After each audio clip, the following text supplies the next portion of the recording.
were invited to appear before the House. Of course, this is to give comprehensive responses to matters concerning various sectors of the country, and could be matters relating to county, inter-county, national, regional, or even international concerns, matters that the Senate normally forwards to the ministry for the ministry to be able to compile comprehensive responses, so that as they appear before the House, they are able to respond colleagues into the Kibwana.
Honorable CS, welcome back to the Senate.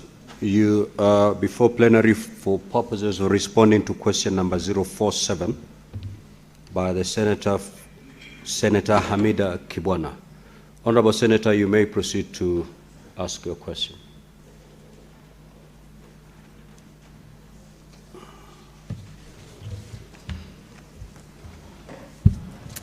Thank you, Mr. Speaker. Welcome, Waziri, and I'll proceed with my question. Question number one. Wana Waziri, kindly explain the legal, regulatory, and administrative safeguards currently in place to protect children in Kenya from cyberbullying, online exploitation, harmful content, gambling exposure, and abusive data harvesting practices on digital platforms. 2, what progress has been made in operationalizing child online protection standards such as age-appropriate design, parental controls, platform accountability, reporting mechanisms, and enforcement obligations for service providers operating in Kenya? Number 3, has the ministry undertaken an assessment of the exposure of minors in Kenya to harmful online content, manipulative digital advertising, gambling applications, and unlawful data processing in the last 5 years? And if so, what were the findings?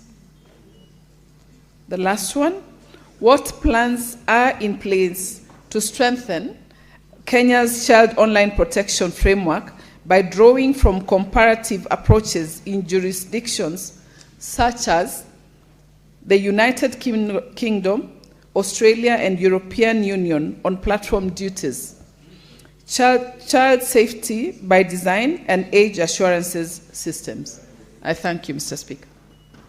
Honorable CS, you may now respond.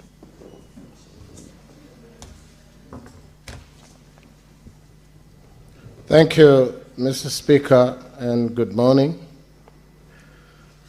Mr. Speaker, I rise to respond on behalf of the Ministry of ICT and Digital Economy to the questions raised by Senator Hamida Ali Kibwana, Member of Parliament, in her letter dated 8th of April 2026 on the protection of children in Kenya from cyberbullying, online exploitation, harmful content, gambling exposure, and abusive data harvesting practices on digital platforms.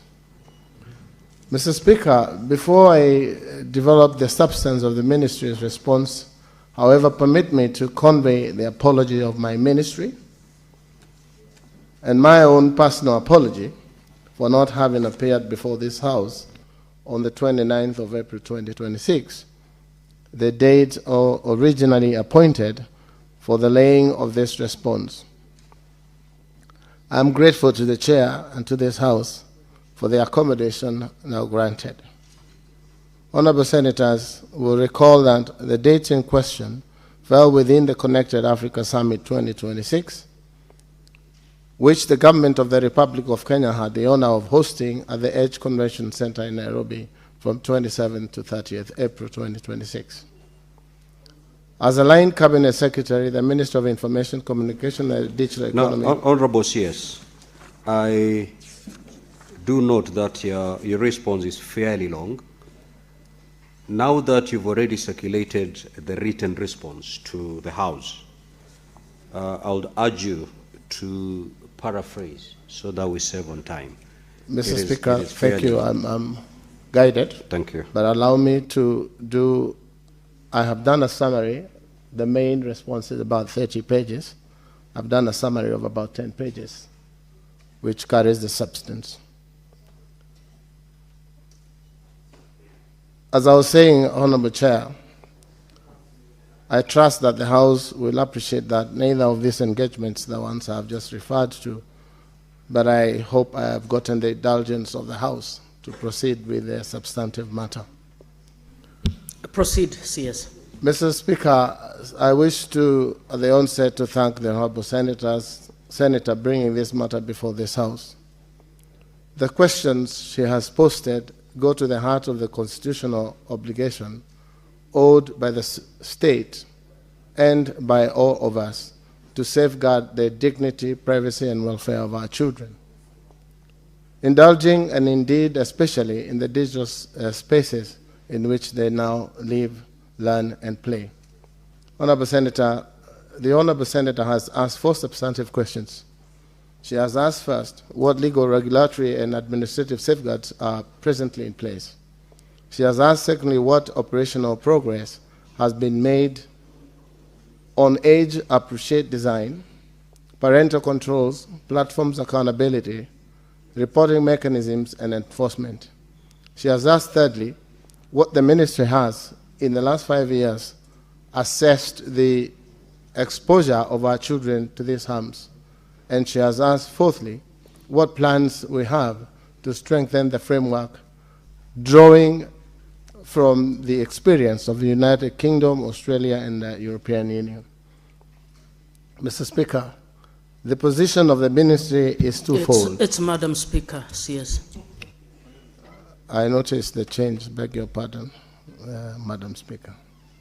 And I wish to state it plainly at the outset. First, Kenya has established substantial constitutional anchored framework for the protection of children in the digital environment. Secondly, that framework remains a work in progress with specific gaps which the ministry acknowledges candidly and which the reform agenda I shall outline today is designed to close. Madam Speaker, the response has been consolidated by the Minister of Information with input from the Communications Authority, the Office of Data Protection Commissioner, and Media Council, the Kenya Film Classification Board, the Gambling Regulatory Authority, and the National Computer and Cybercrimes Coordination Committee. Allow me, with your indulgence, to take each question in turn. Madam Speaker, on the legal, regulatory, and administrative safeguards, the safeguards presently in place are anchored on the Constitution of Kenya 2010, Article 28, which recognizes every person's inherent dignity. Article 29, which guarantees freedom from violence, from cruel, inhuman, and degrading treatment. And in the digital context, this extends to protection from cyberbullying, harassment, and the long-term effect of harmful online exposure. Madam Speaker, Article 31 guarantees the right to privacy, including respect of the unlawful collection, processing, and dissemination of children's personal data. Article 33 protects freedom of expression, but expressly excludes propaganda for war, incitement to violence, hate speech, and advocacy of hatred. Madam Speaker, Article 46 protects consumers, including children, as vulnerable consumers. And Article 53 guarantees the right of the child, including the principle that best interests of the child are of paramount importance in every matter concerning the child. Madam Speaker, these constitutional guarantees are given statutory force through several amendments or enactments. The Kenya Information and Communication Act, Cap 411A, mandates the Communications Authority to facilitate and regulate secure electronic communications and transactions. The Children's Act, Cap 141A, criminalizes conduct frequently encountered in the online environment, including grooming, solicitation, cyber enactment, and exposure of children to obscene content. The Computer Misuse and Cybercrimes Act, Cap 79C, as amended in 2025, criminalizes authorization access, the production and possession of child pornography, cyber stalking, and the non-consensual sharing of intimate images.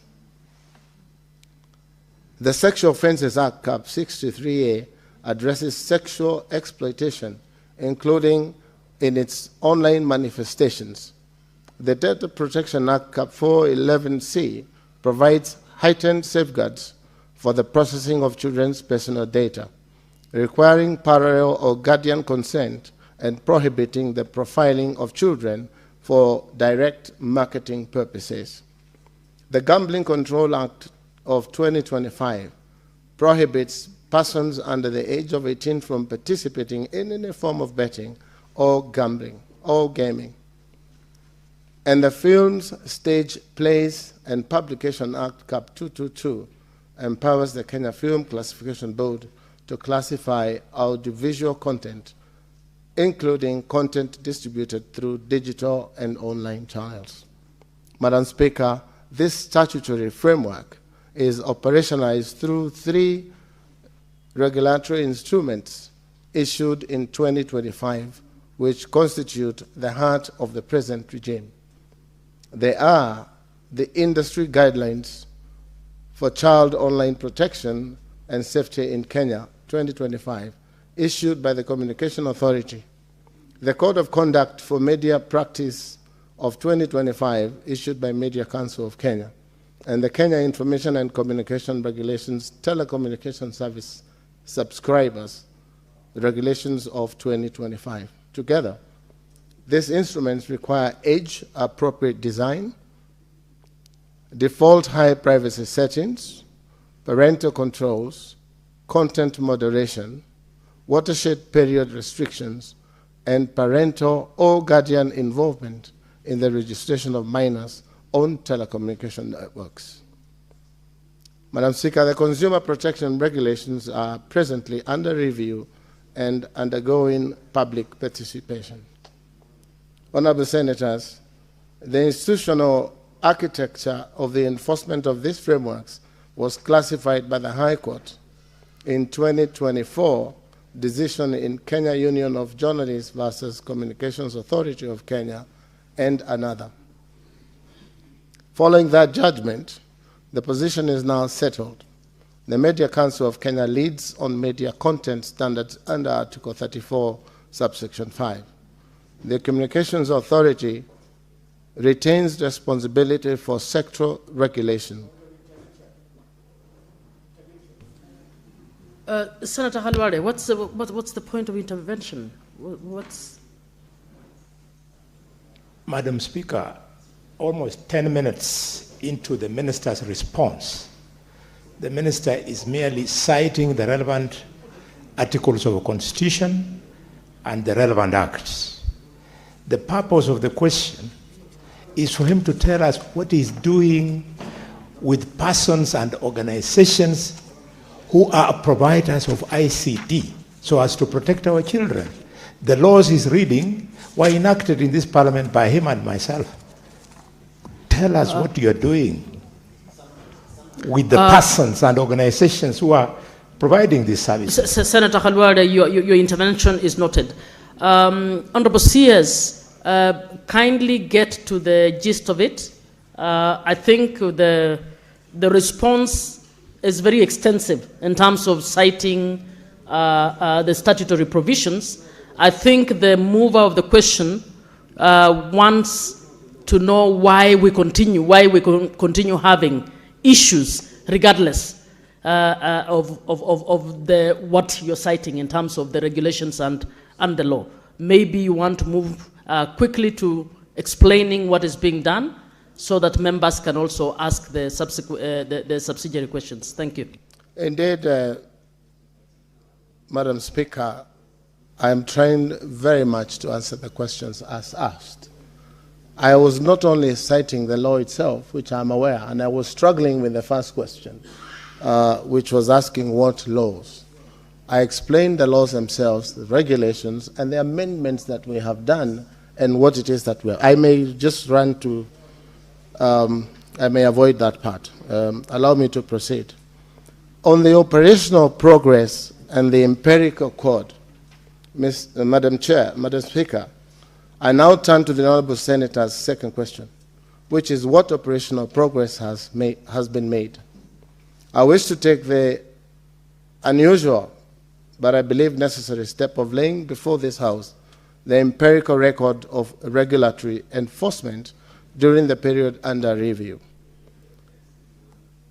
Because the proof of any framework lies not in its statutes, but in its conduct. Honorable Senators, between February 2025 and April 2026, the Media Council of Kenya took 31 recorded enforcement actions in matters touching the protection of children. Of these 31 actions, 19, approximately 61% of the total, concerned gambling and lottery promotions, or published in breach of disclosure, age restriction, gambling license display, or watershed requirements. 8 actions concern sexual, vulgar, or otherwise age-inappropriate content broadcast during the watershed period and disseminated onward via social media. 4 actions concern the identification of minors who were victims of social violence or other sensitive matters in news reporting. And 4 other actions concerned other matters affecting children, including the publication of suicide scene images, images of deceased persons made accessible to minors, and the broadcasting of live protests during the watershed period. Madam Speaker, I draw 3 observations to the attention of this House. First, the fact that gambling-related actions account for some 61% of the recorded enforcement directly evidence both in the scale of the gambling exposure risk to which the Honourable Senator's question refers. and the active regulatory response to it. Secondly, the second largest category, sexual content broadcast during the watershed and disseminated onward via social medias. This confirms the convergence of broadcast and online distribution channels and the need for platform agnostic enforcement. Thirdly, the recurrence of certain media house cross multiple actions has informed the Council's decision to escalate from individual case responses to systematic measures, including mandatory training and legislative amendments, which I shall describe shortly. Madam Speaker, the national KSAT reporting channels and intake. On reporting mechanisms, the National Kenya Computer Incident Response Team Coordination Center operates multiple channels: email, the mobile application, telephone, written responses, and physical visits. Childline Kenya operates a child helpline, 116, a 24-hour line.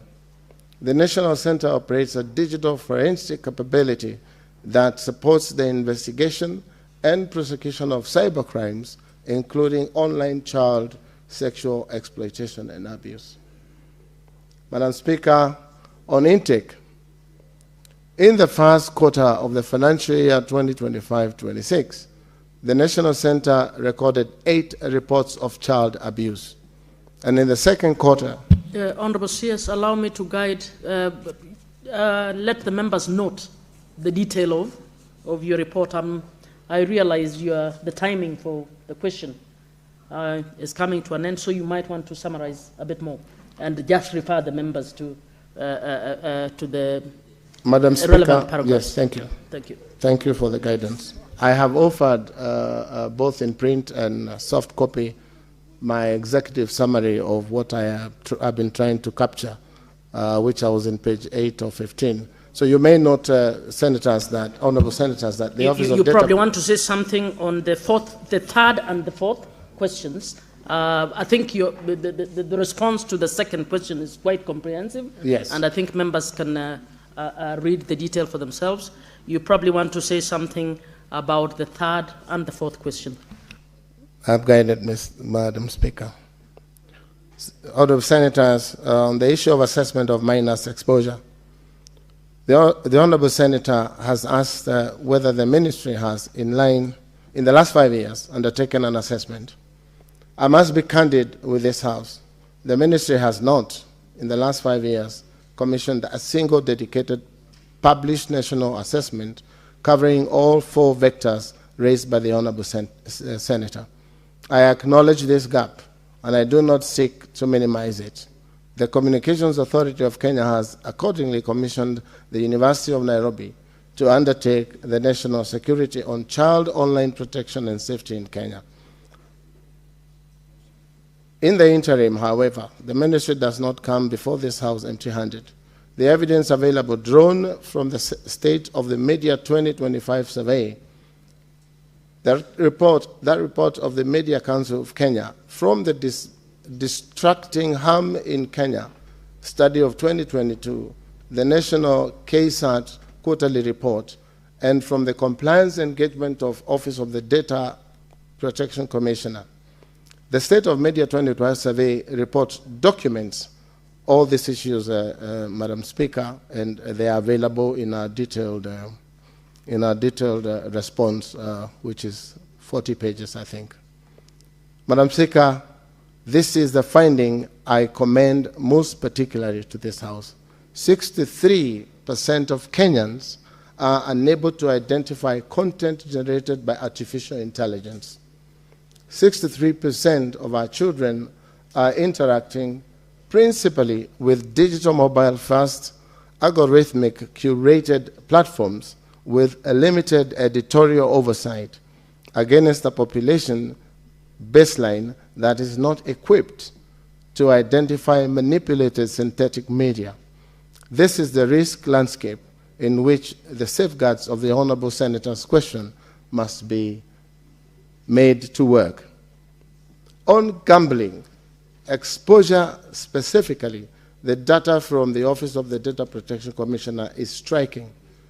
Of 224 gaming and betting firms identified by the office, only 15, that is 6.7%, are fully registered.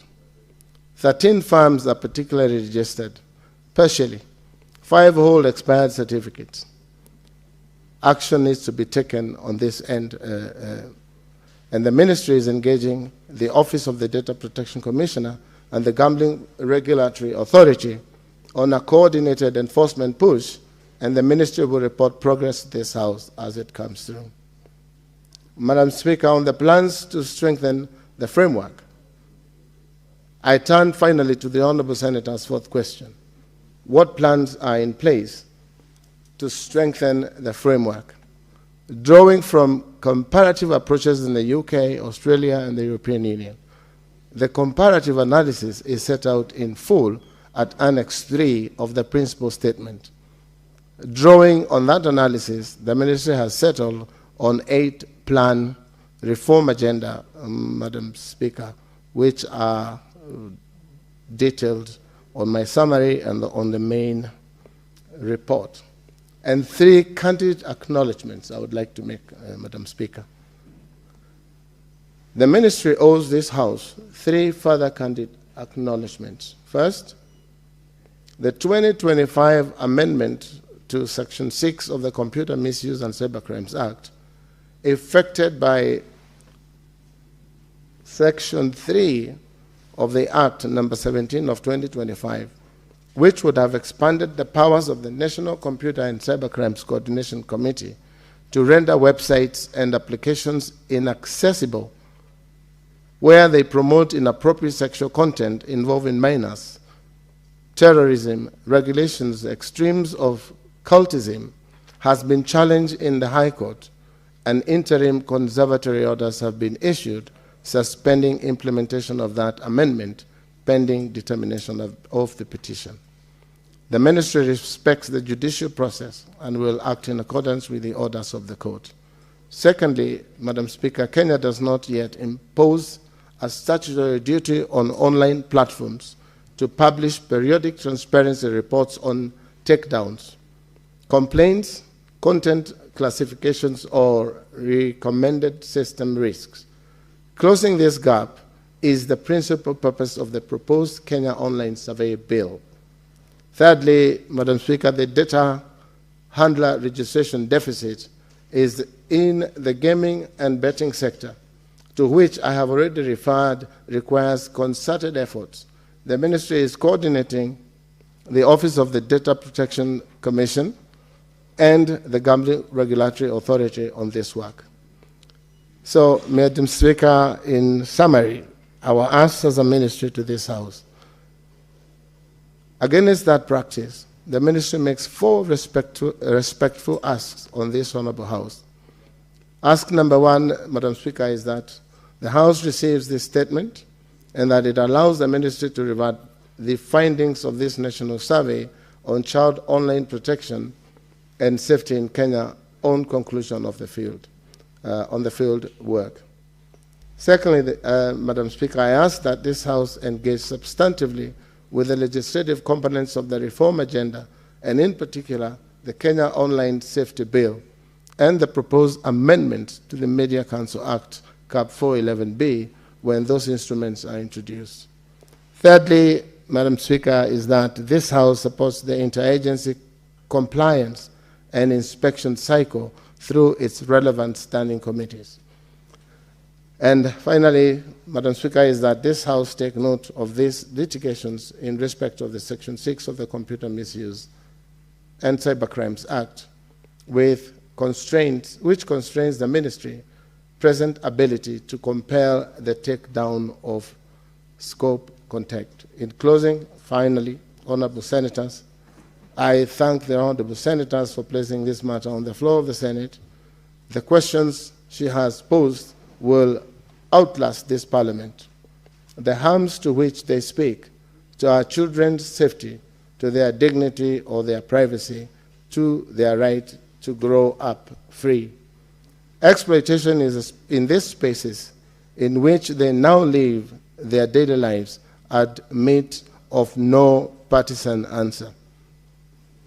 My ministry remains committed to ensuring a safe, secure, and inclusive digital environment which Kenyan children can access and benefit from digital technologies while being adequately protected from harm.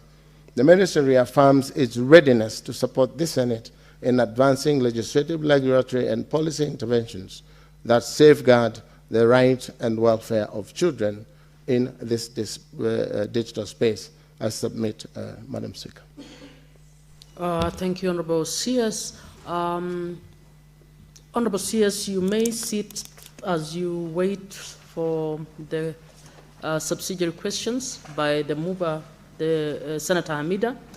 And Honorable Senators, I will allow, after Senator Hamida asks, 2 more questions, one from this side, one from the other side, so that the CS can answer all of them together. Senator Hamida, you have opportunity to ask 2 subsidiary questions. Thank you, Madam Speaker. Bwana CS, I really want to appreciate at least the efforts that have been made to my response. I was just wondering whether there are investigations that have been undertaken, whether prosecutions have been initiated and convictions have been secured on this issue. One last one, because I've been told that I only have 2 questions. Does the ministry have any county by county data on our awareness on this program and undertaken on child online safety and public funds allocated on this matter? If the funds are allocated actually annually towards this child online protection initiatives, I hope, do you have any data on county by county? I thank you, Madam Speaker. I have Senator Mungatana. Madam Speaker, thank you very much for giving me the opportunity to ask this question. Waziri, welcome. We are always happy to see one of us come here because you know how it has been and it has been before. Mr. Speaker, Tana River County has a very robust internet community, and it has served as a means of communication between the people and even leaders and the people. But then now, Madam Speaker, we are going into the electioneering period. And things are changing, not just in Tana River County, but across the 47 counties. More hatred is coming into the political discourse. Lack of Senator decorum. Dr. Mungatana, Yes. I'm tempted to guide you. Please Yes. ask the question. I'm getting there, Madam Speaker. Thank you. Lack of decorum from participants in the internet space. The question that I want to ask Waziri, as IEBC is preparing for the general election, which we hope will deliver a good election, what preparations are you making, proactive preparations are you making as a ministry through the ICT to go into this internet space so that good political discussions are done and not this dirt? Mr. Speaker, Madam Speaker, I have seen one of our colleagues being exposed here fighting another colleague. Senator, your question is clear. I'll allow you to sit. So you're taking opportunity to actually make a contribution. Thank you. I'm asking whether he has seen one of our colleagues being beaten to the ground, and then another AI-generated thing showing him beating his opponent. It's becoming nasty. What is the Senator, ministry your question doing? is very clear. Senator Minority Leader, Senator Mazayo.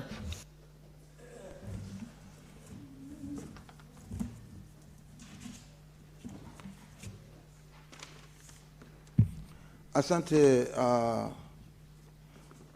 Mstahiki Spika. Mstahiki Spika, nataka kuuliza swali kwa waziri. Waziri, unaweza kueleza kinaga ubaga kulinganishana na wizara yako imeanzisha imechukua hatua gani kuona kwamba sheria ama kuona kwamba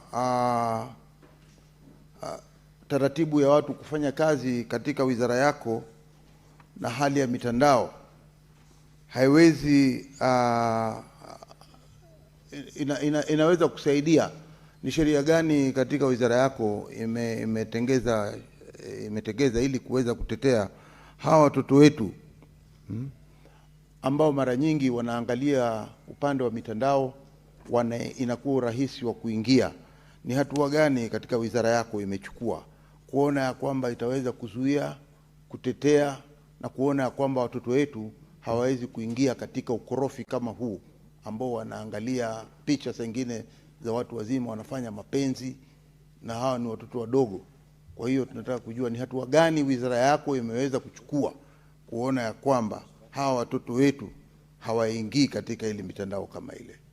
Asante, Speaker. Honorable CS, I'll add 2 more questions. Senator Mutinda.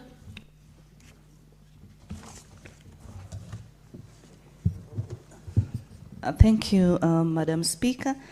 And also let me appreciate Bwana Waziri William for the great response that you've done. But definitely we have a few concerns, and directly to the point, Madam Speaker, I'm just curious in regards to the draft of the cybersecurity draft strategy that has been mentioned before.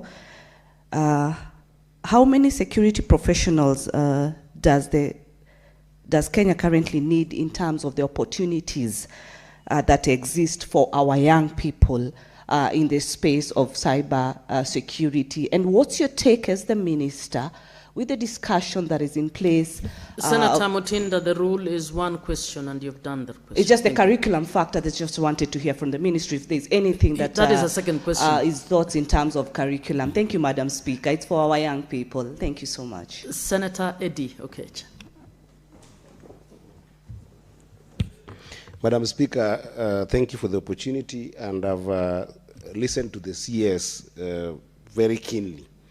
And Madam Speaker, if you realize, the CS has really looked at the legislations and the legal actions and framework that exist in terms of this response. But I think that on this question, could the CS just be very clear on what is the ministry doing to hold the platforms accountable? Because this is the question. Because if you go to a place like the EU, we have got the Digital Services Act, but the last of that act is given life by the relevant ministries holding platforms accountable. Is there a framework that the ministry has put in place in this digital citizen world that ensures that Meta, that owns Facebook and owns WhatsApp and owns IG, that TikTok, that all these platforms have got an accountability framework to the country? This is the fundamental question I need to ask the minister. Honorable CS, you may respond to those questions. Thank you, Madam Speaker. One undertaking I want to give, Madam Speaker, is because I may not comprehensively answer the substantive supplementary questions. As usual, I'll undertake to give comprehensive answers to all questions and any other that may arise from the questions of the Honourable Senator. Madam Speaker, on the issue of investigations, we have had several discussions with the Office of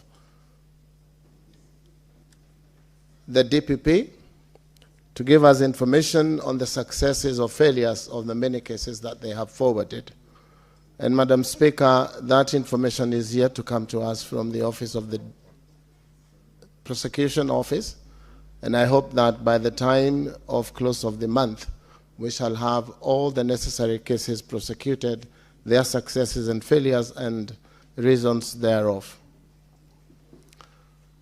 Mr. Speaker, the senator for Tana River has asked, during the electioneering period, whether we are prepared and what it is that we are doing in preparation of the elections and the things that may happen, as has been witnessed from some of the members here. We have, Madam Speaker, put together a committee of different departments, including security, our offices, the election,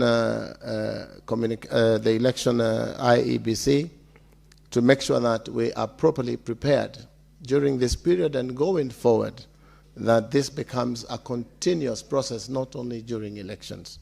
And I hope that by the time we get near December, we should be able to say exactly what we have planned. But again, Madam Speaker, I want to say this, that also it's incumbent upon us as leaders to be able to talk to our children and those that are under our care on how we discipline ourselves, a situation which will become the norm of the use of the internet space.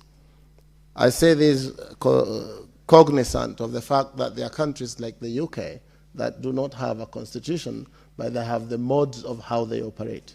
So we need to start talking about safe mtandaoni, and that only can come from us discussing as Kenyans, leaders, and all involved parties. The Senator Mazayo, I think, Judge Mazayo, asked a question on hatua gani tunachukua sisi kama wizara. Mheshimiwa Speaker, sheria moja ambayo tumesema imepelekwa kotini ilikuwa ni sheria ya kuweza kuondoa yale maneno imewekwa mitandaoni na kuweka chini, lakini mahakama imesimamisha sheria ile na zingine ambazo zilikuwa nia yetu kama wizara kwa kutengeza ile sheria ni kuweza kuruhusu shirika kama Communication Authority kuweza kuondoa mitandaoni hizo habari au maneno hayo ambao yanatekelezwa katika mtandao. Tunahofia, Mheshimiwa Speaker, kuwa hivi karibuni hiyo koti itaweza kuondoa hizo maneno za kuzuia ili tuweze kung'ang'ana na story ya kuweza kuondoa habari mbaya au maneno mbaya ambayo inafanyika mitandaoni. Mheshimiwa Speaker, I think it was Senator Eddie, who says we need to have very clear as a ministry on the framework that we are doing. I tried, Madam Speaker, to explain on the frameworks, but you directed that I do not go into details. I undertake, Madam Speaker, to be able to bring a comprehensive answer on the frameworks and what it is the ministry is doing currently and the proposed actions in the future to make sure that this space is free and good for our children to indulge. I submit, Mr. Speaker. Senator Eddie, what is your intervention? Certainly it cannot be a point of order. Mr. Speaker, I think that either the minister got my question wrong or did not just answer it at all. I did not ask about legal frameworks, Mr. Speaker. I indicated that the minister has centered on legal frameworks that exist. What I asked the minister is, how is the ministry holding platforms accountable? Because the legal frameworks are there to ensure that there is robust standards, to ensure that the safety standards are implemented according to our constitution within those legal frameworks, to ensure that there is fast reporting mechanisms, and to ensure that there is protection of minors. All these things exist. What is lacking is how do you hold those stakeholders who are owning these platforms accountable? For instance, Meta, that owns Facebook, that owns WhatsApp, that owns IG are registered in Ireland. They're not registered in Kenya, yet their platforms are distributing content that do have impact on our children. What is the ministry doing to hold Meta accountable? What is the ministry doing to hold TikTok accountable? What is the ministry doing to hold these all social media platforms accountable to the frameworks and standards that have been established by the country? That's my question. Yes, Honorable, yes. Mr. Speaker, I quite agree with Senator Eddy that the issue of framework had been exhaustively explained. On what we are doing, Mr. Speaker, with players like TikTok and Meta, one action is the takedown action. The other action, Mr. Speaker, is that Communications Authority, through regulations, has been mandated now to stop operations of those platforms in the event of breach. But again, Mr. Speaker, we have issues that people run to court to stop us from doing certain things. But we have undertaken to be able to deal with these broadcasters, be it TikTok, be it Facebook, and some of them, Mr. Speaker, we have also given conditions in their licensing that they must have offices here in Kenya, so that in the event of issues that they have brought up on their platforms, they should be held accountable here in Kenya. And you remember, Mr. Speaker, if I may add, a platform like the one for Elon Musk, we have given them temporary approval licenses to operate in Kenya on condition that in the next 3 months, they shall have an office here. So we are taking action by having them here in Kenya and being subjected to our laws and measures that are there to protect our children. I submit, Mr. Senator Boni. Speaker, Mr. Speaker, 2 weeks ago, Safaricom announced profits of 100 billion shillings, Mr. Speaker. What is the minister doing to ensure that this theft, open theft, by a company which is not in business but is doing profiteering, young people are protected by having access to cheaper rates of using ICT? Especially, Mr. Speaker, in view of the fact that your government promised Kenyans, especially the youth, free Wi-Fi for them to be elected. Senator Munyihaji. Asante Mheshimiwa Spika. Yangu mimi ni swala kuhusiana na matangazo ya rejareja kuhusiana na mambo ya kamari, yani betting. Ukifungua redio kila baada ya dakika 10 kuna tangazo la betting. Kila baada ya dakika 10 kuna tangazo la betting. Je, wizara yako Mheshimiwa Kabogo inafanya nini kupunguza ama kuondoa kabisa haya matangazo ya kamari ambayo yamekithiri katika vyombo vya habari katika nchi yetu? Senator Kathuri. Thank you, Honorable Speaker, for this opportunity also to ask my supplementary question. Mr. Speaker, the question asked by Senator Aminda Kibwana falls under the law that we passed in this House last year, which is the Computer Misuse and the Cyber Crimes Amendment Act 2025. Mr. Speaker, that is where you'll find we amended the Principal Act by inserting subsections in Section 6, JA, which now refers to where it is proved that a website or application promotes unlawful activities, inappropriate sexual content of a minor, terrorism or religious extremism, and cultism. So, Mr. Speaker, my question is, what is the ministry doing to operationalize this law, Mr. Speaker? Because there are a lot of cyberbullying, Mr. Speaker. Yours truly is actually, I am a culprit this week, Mr. Speaker. where something is circulating in social media, that I was in a place somewhere like a reminder, I don't know what it was, Mr. Speaker. Somebody pretending to have white impias like Kaduri Murungi, which is not myself, Mr. Speaker. So, Mr. Speaker, my question is, because there are so many such issues, even I saw one time, Mr. Speaker, the President of the Republic of Kenya was actually in these cyber crimes, in a coffin somewhere like he's dead, Mr. Speaker. So, Mr. Speaker, so many cases are being reported. I will circulate to you. Order, Senator Fernandez. So, Mr. Speaker, my question is, because there are so many cases which are being reported out there, but the police, even once you go report to the CID, they have nothing to do. They cannot protect you, Mr. Speaker.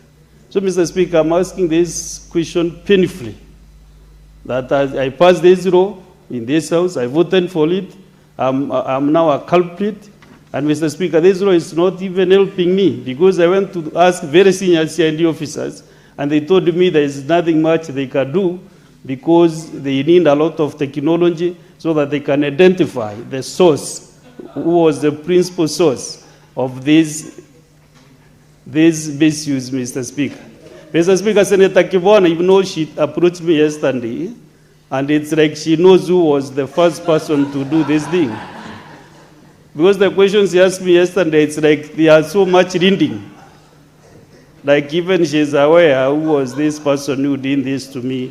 Character assassination. Thank you, Senator Katuri. You've asked so your my question is the operationalization of this law, Mr. Speaker. Thank you. Senator Muma. Thank you, Honorable Speaker. Honorable Speaker, Honorable CS, thank you so much for a comprehensive report.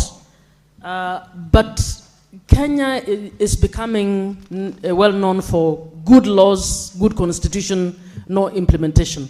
You admit to the fact that the gambling companies that are operating in Kenya and misleading our young people are way more than the ones that are legal. I would want to know exactly who is supposed to deregister these companies, because you cannot come here and say there are so many that are not working. It is the executive that should actually be implementing the law that should not facilitate such companies to operate, because we know what they are doing to our young people. Senator Karungo. Thank you very much, Mr. Speaker, and good morning, CS. Mr. Speaker, I'm always happy when I see a citizen of Kiambu serving the nation. My question, having scanned through the response, which I can say is unusually honest, because it reveals weak enforcement, weak data, and weak accountability, my question is, from the report, only 15 out of 224 gambling and betting firms are fully registered. That is 93% of them are not registered. My question is, can the CS explain why? Because they are out there collecting data from Kenyan citizens and mostly Kenyan minors. That is in your report, table 1. Thank you, Mr. Speaker. Senator Chesang.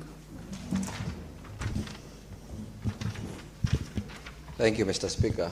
I have one concern, Mr. Speaker, and I would also like to know what the ministry, what is the ministry's plan in terms of solving this issue. Mr. Speaker, the government has spent so much money to put infrastructure and open so many ICT hubs in the country, including in our polytechnics. The ones that are being built now, the Center of Excellence, and the ones that are deployed through our Member of Parliaments, the 1,450 hubs in the country. Mr. Speaker, personally, as the ICT chairman, I have so far accompanied the ministry in opening so many of those ICT hubs. And my worry is the ones that have gone back to, Mr. Speaker, are not working in the way that they are intended to work, in terms of assisting many of our youths, creating employment, and...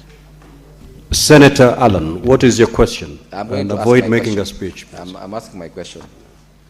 So, Mr. Speaker, many of our youths are not monetizing in those ICT hubs. So, the 1450 hubs, my question is now that the 1450 hubs that are being built across the country in each and every ward, what is the ministry's plan in making sure that when these hubs are finished, and we have many of our youths across in all these 47 counties in these hubs, what is the measures that the ministry is taking to make sure that once these hubs are fully equipped, that they can serve the purpose that they're supposed to be intended to do? Because Senator Mazayo?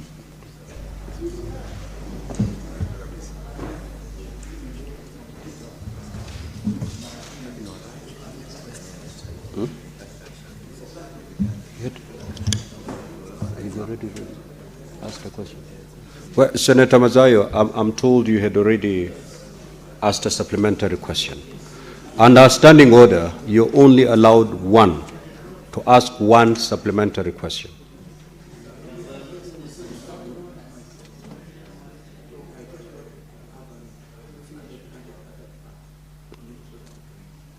So, CS Kabogo, you had noted the question by Senator Mazayo.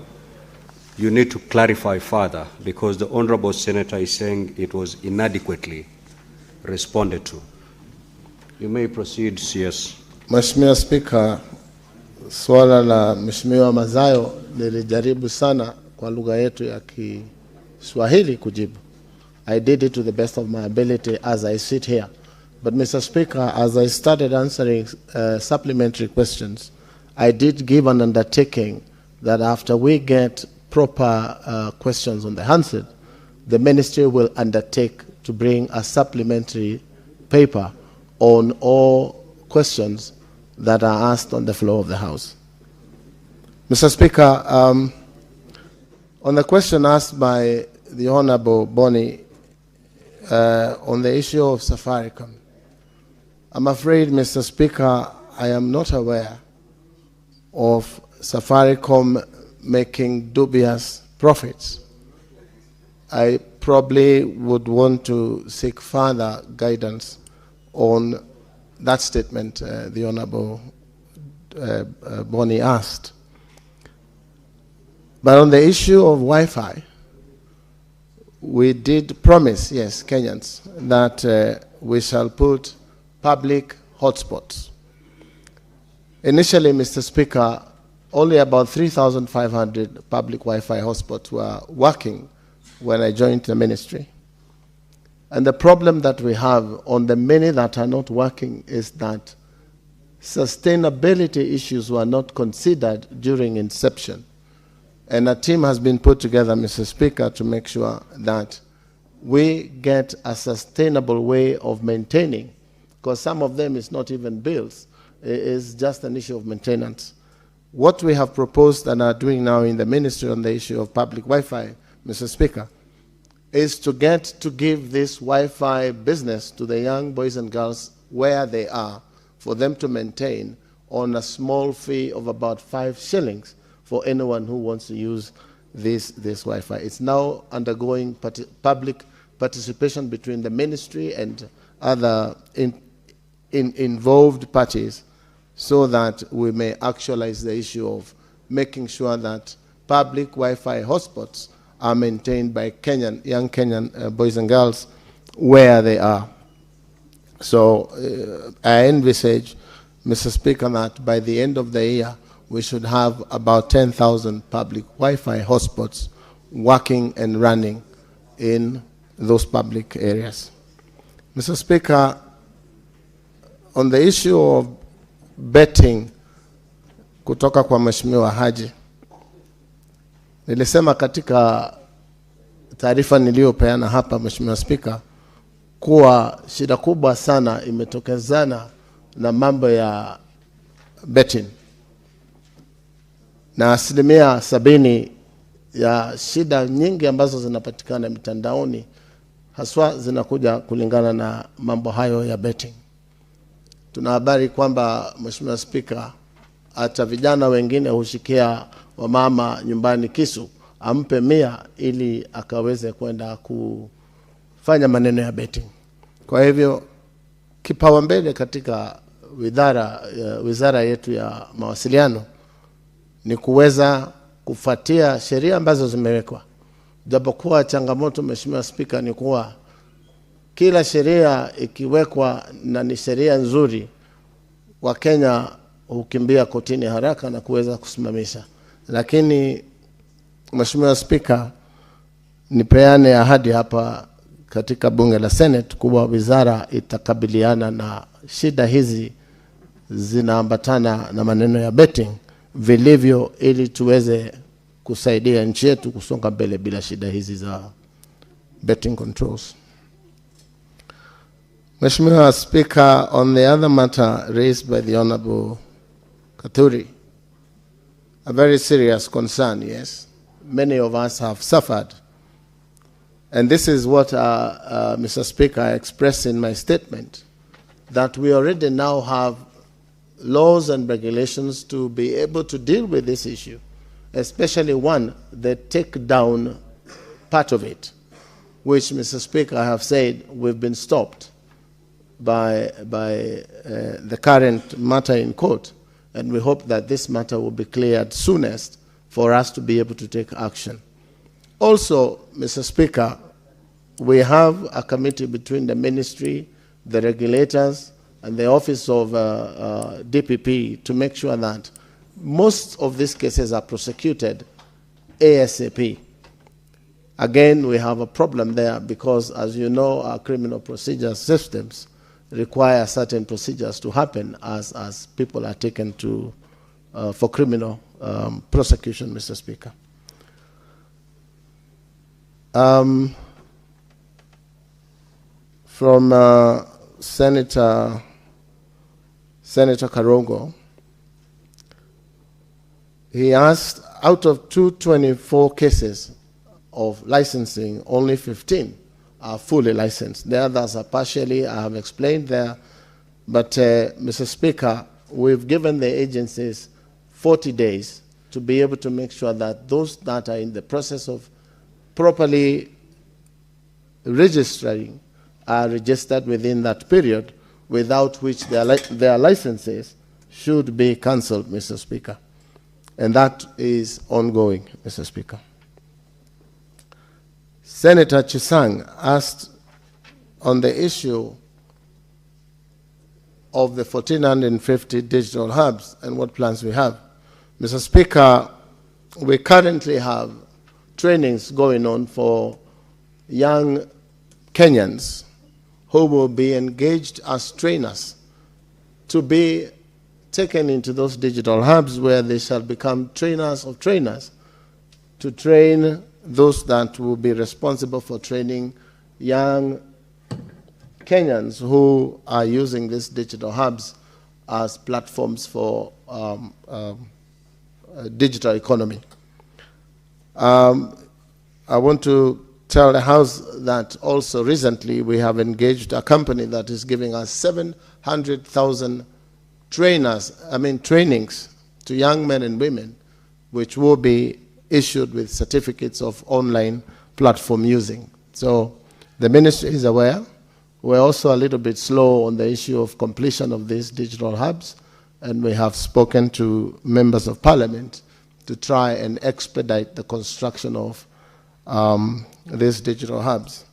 We currently are having devices to take to those that are ready, and this exercise is ongoing, and Senator Chesang, being the chair of the ICT committee, is very involved in the process of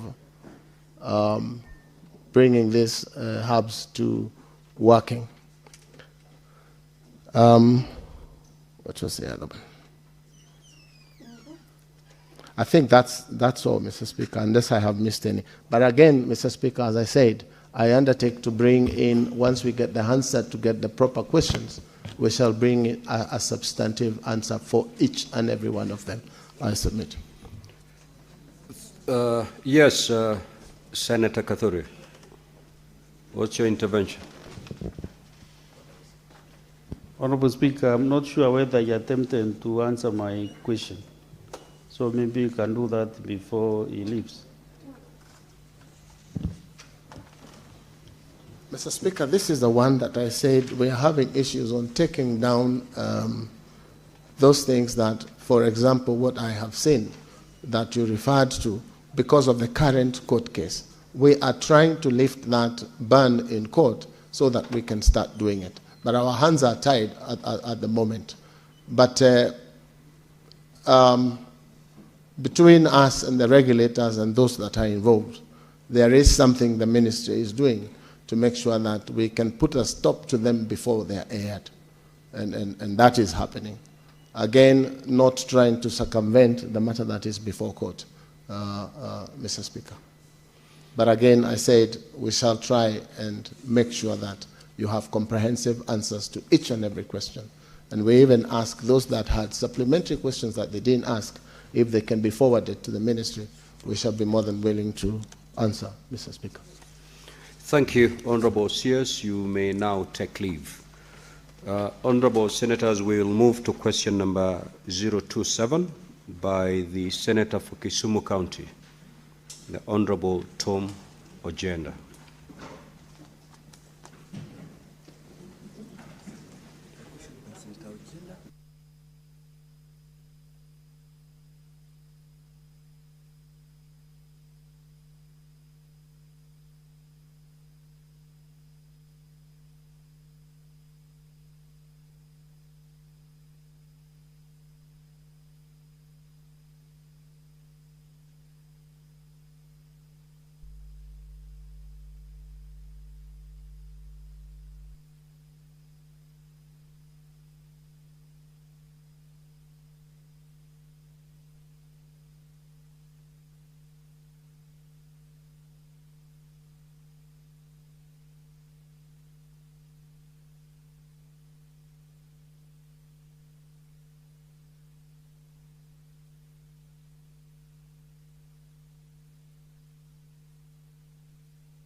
Honorable CS, welcome back to the Senate. We'll straight away go to question number 027 by the Senator for Kisumu County, the Honorable Tom Ojenda.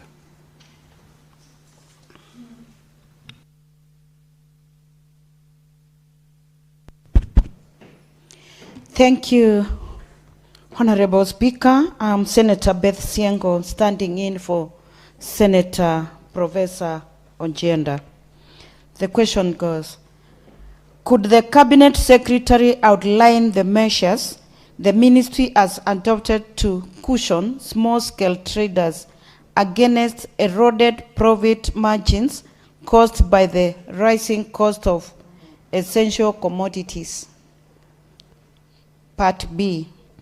Could the Cabinet Secretary clarify whether the Ministry intends to expand access to affordable credit through the Hustler Fund, SACCOs, or other credit guarantee schemes for informal traders in Kisumu County, given that the current interest rates remain as high as 23 to 24%. Part C. What safeguards exist to ensure that women and youth traders who form the majority in Kisumu's informal markets are equitably included in these credit support programs? I submit. Honorable CS, you may respond. Thank you, Mr. Speaker. Mr. Speaker, I wish to respond to question number 27 by the Senator for Kisumu County. Honorable Speaker, on A, the Ministry, through the state agencies, has implemented multiple initiatives to support and cushion small-scale traders against eroded profit margins caused by the rising cost of essential commodities. The Ministry, through Micro Small Enterprises Authority, MSEA, has rolled out quite a number of targeted strategies and flagship projects aimed at enhancing MSME resilience, creating decent jobs, and positioning youth-owned enterprises as key drivers of inclusive economic transformation. Some of the intervention and measures include grants and affordable financing, market access platforms, capacity building, digital transformation, constituency industrial development centers, CIDCs, work sites in various markets, modern markets being built, cold storage facilities, formalization of MSMEs, and circular economy and value chains. For number B, Mr. Speaker, in order to ensure expanded access of affordable credit to all Kenyans, and particularly in Kisumu County, the Ministry of Cooperatives and MSME Development has expanded access to affordable credit through the Hustler Fund, which is available to all Kenyans 18 years and above, at the interest rate of 8% per annum for those who repay on time, and 9.5% for those whose loans are beyond 14 days. The ministry also, through Kenya Industrial Estates, promotes small and medium industries with a focus on rural industrialization. Kenyans, including Kisumu traders, and specifically those with focus on machinery, qualify for credit facility with an interest rate of 10% per annum. The ministry has also supported the development and growth of savings and credit cooperatives, SACCOs. SACCOs are key players in the realization of Vision 2030 and the Kenya Kwanza plan of bottom-up economic transformation agenda by mobilizing savings and credit uptake for investment. For C, Honorable Speaker, the Ministry of Cooperatives and MSME Development through UWESO Fund aims to enhance the socio-economic empowerment of women, youth, persons with disabilities through entrepreneurship training, provision of affordable credit, market linkages, and mentorship. The program is delivered at the constituent level as a revolving fund whose activities are implemented by the respective constituency UWESO Fund Management Committee.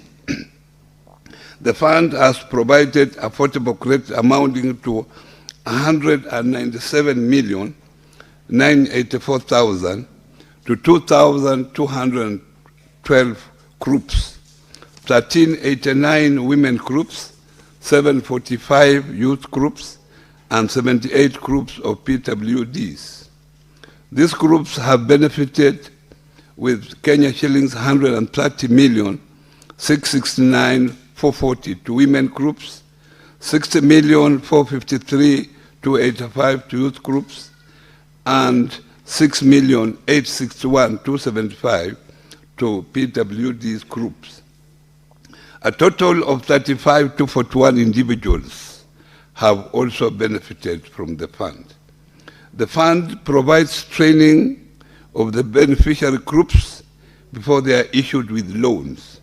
So far, 82,659 beneficiary groups have benefited from these programs within Kisumu County, having 276 groups of youth and women who have been trained on business development services.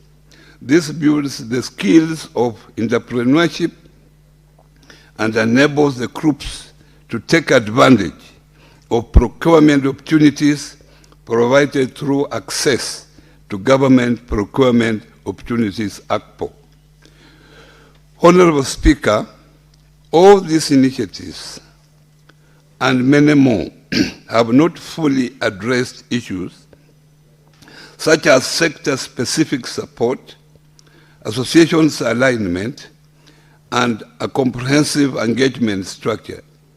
In order to continually address these gaps and provide a more holistic approach to supporting MSME in Kenya, the Ministry has developed a platform that brings together both the public and the private sector with an objective of establishing an MSME development sector ecosystem for sustainable and social economic growth that is generated towards bringing all the stakeholders together through the Kenya Public-Private Sector MSME Dialogue, named MSME Connect.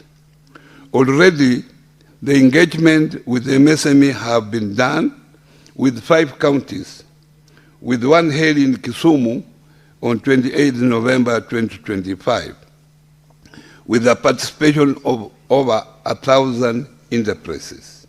This has provided an opportunity to all MSME in all counties to market their products, network, and contribute to the policy framework discussion, while aligning the business owners to adopt a saving culture through the cooperative. Honorable Speaker, the Ministry is also intentionally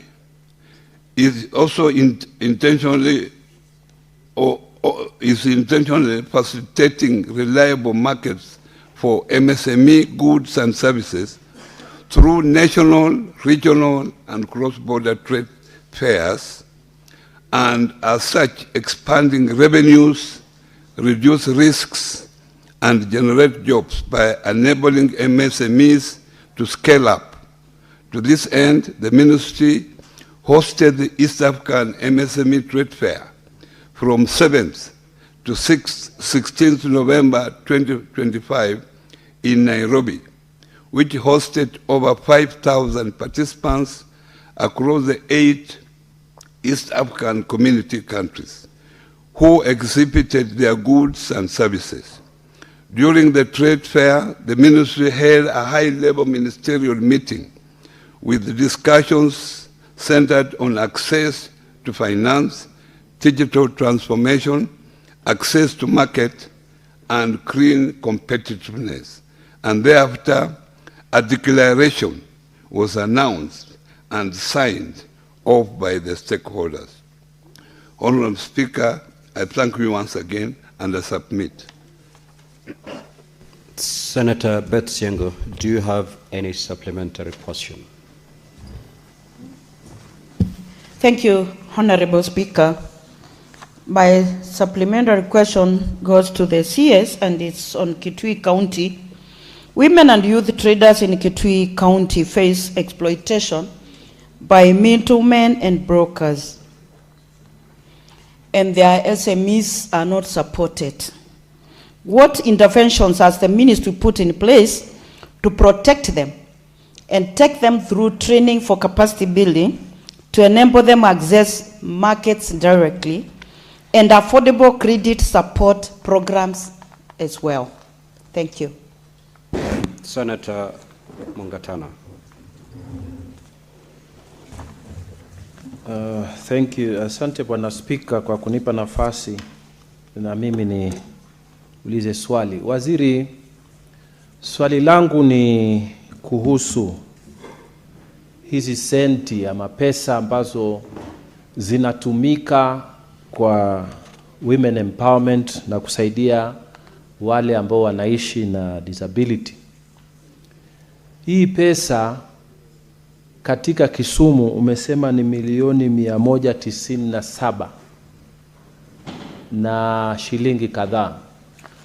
Sisi watu kutoka Tana River, ningependa kujua ni hela ngapi ambayo imeenda kwa kaunti yetu, kwa sababu wamama wengi wa masoko makubwa kama Garseni, Hola, Madogo wanalalamika kwamba hawapati hii mipango. Unasikiza zinatangazwa kwa serikali lakini hawaioni, alafu sisi tukienda tukiongelea tunaambiwa iko wapi. Kwa hivyo nataka kujua ni hela ngapi ambayo imefika kwa kaunti yetu ya Tana River. Asante Bwana Speaker.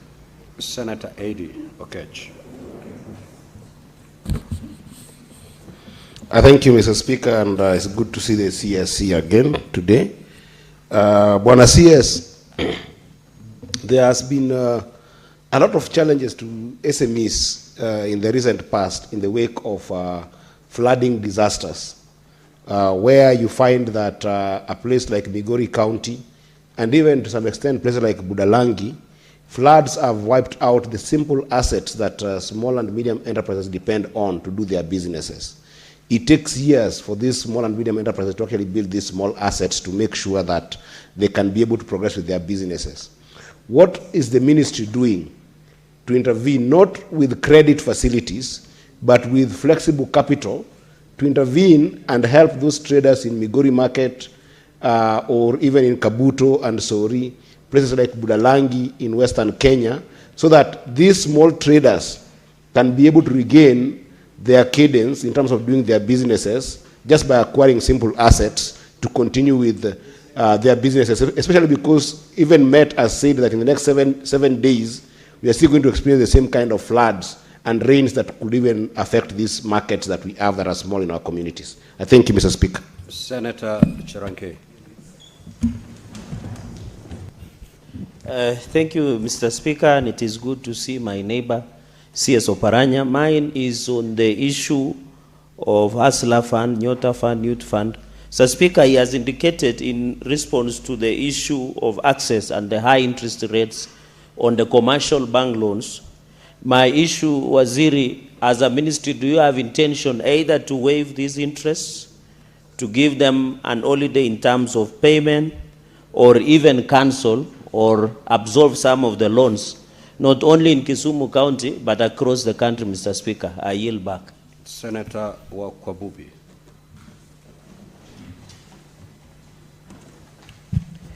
Thank you, Mr. Speaker. CS Oparanya, thank you for the presentation. And I would like to begin by appreciating you for empowering vulnerable groups in Bungoma County last week, in Bumula sub-county. We have got 8 more sub-counties to go, and also the entire Kenya, because I stand for all parties in the country. My question is this: what interventions is the ministry putting in place to stabilize prices of key commodities like fuel, electricity, transport, basic goods, and the issue of collateral security when these vulnerable groups come to seek for loans? And all those are affecting small-scale traders countrywide. Thank you. I yield. Senator Muma. Thank you, Honorable Speaker. Welcome, CS Oparanya, to the Senate. My question is about the Hustler Fund. Honorable CS, among the first days you came here, you indicated that the default rate on the Hustler Fund was quite high. Would you kindly share with this House how much, in terms of percentage, we lost as a country in terms of bad debt relating to the Hustler Fund, and what lessons have been learned and can be shared countrywide openly in order for the future such funds to actually perform better? Senator Mwenda Getaya. Waziri, ningependa kujua, unajua huduma ya Fuliza ilianza kwa msisimko mkubwa sana. Lakini nimepata taarifa kwa wafanyikazi wengi, wafanyabiashara wengi sana wandogo ambao wanasema kwamba hiyo huduma imefifia. Sijui wizara yako iko na mpango gani ya kufufua hiyo huduma ndio wale wafanyabiashara ndogo waweze kunufaika kwa hiyo huduma. Honorable CS, you may now respond.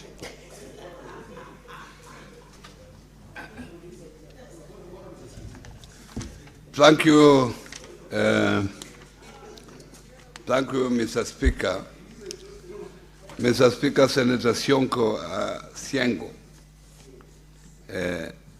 asked about how we are dealing with the small-scale traders in her region.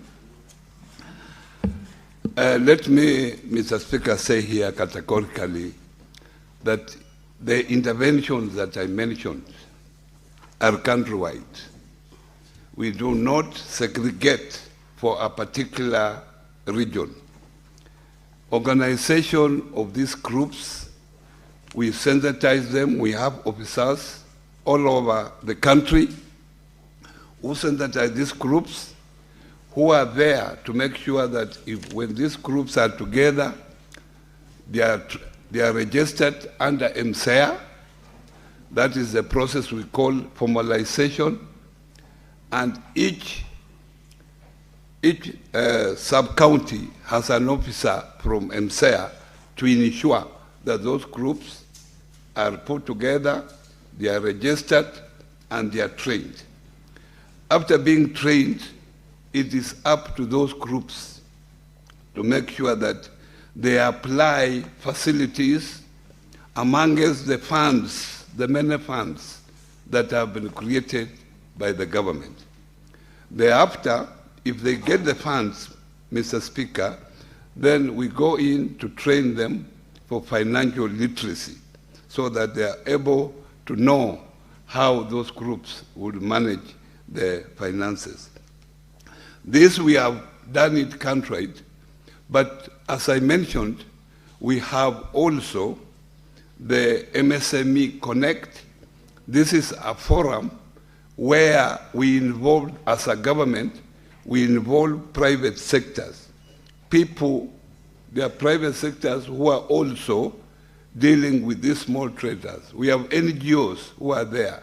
So we are also putting them together so that we have a uniform way of dealing with these small traders in terms of encouraging them to come together, in terms of the curriculum when we are training them for financial literacy. Mheshimiwa Mngatana uliuliza mambo ya pesa kule Tana River. Ni pesa ngapi ambao tumeisaidia Tana River? Sasa sikujua utauliza swali kama hilo, lakini ukitaka ujue ile pesa ambao kupitia kwa hizi mipango ambao tunayo katika wizara, niko tayari baada ya hii tuende kwa ofisi, au kama siende kwa ofisi niko tayari kuleta hiyo jibu kupitia kwa Mheshimiwa Speaker. On the issue of Migori County, you talked of disaster. Disaster is a cross-cutting issue. It's very difficult to pin disaster on one particular ministry. And when we have disaster, mainly the Ministry of Internal Security plays a leading role. It is a multi-ministerial agencies come together to deal with disasters. So a portion that is applicable to my ministry, you are a portion and you see how to deal with it. And in most cases, you find also, if the disaster is not material, then you find that we leave that disaster to be dealt at the county level. So county governments have also a role to play. Being a governor of Migori, when we have minor disasters involving few traders, maybe floods along the river, maybe there are 4 or 5 of them, then it is important that your first contact should be the governor of Migori to help you. But if it is excess, then the national government comes into multi-agency. Mambo ya Hustler Fund.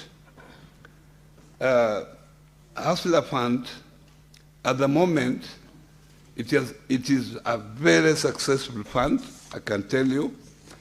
Over 27 million Kenyans are now borrowing and repaying a Hustler Fund.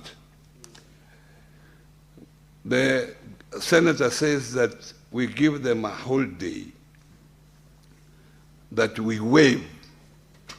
There's no free lunch.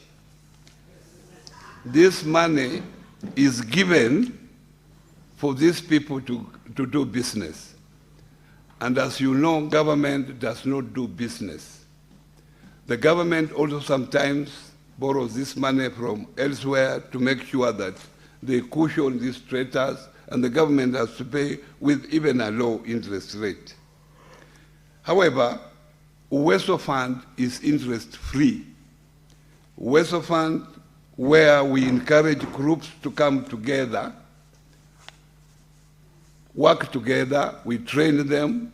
Those particular funds are interest-free, and I will encourage you members of the Senate to be very close to your members, especially those women groups and youth groups, to help them, sensitize them on what the government can do for them, because being their representative, you have more information, you are more knowledgeable than them.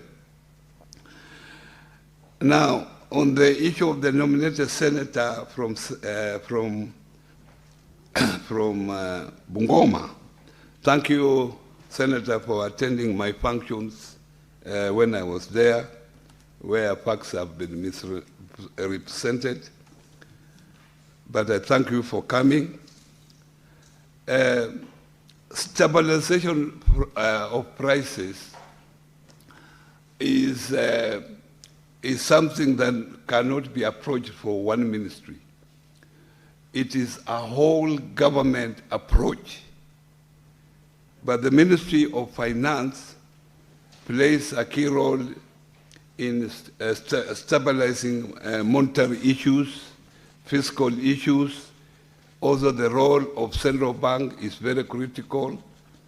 So it's not just an issue of one ministry. This a multi-ministerial, it's a national government entire approach. So this is not an issue that I can tell you that I can have the right answer for you. But what I can say as a ministry, we are just trying to cushion small businesses by making sure that they get credit, affordable credit from various funds created by the government. And this also improves in stabilization of prices to some extent, because their products are fairly priced to the people. On the issue of collateral, the issue of collateral has been an issue, especially when you talk about small traders who don't have fixed assets at the moment that they can use for collateral. And that's why the government has introduced Hustler Fund. With the Hustler Fund is a digital financing ecosystem that you do not need collateral at all.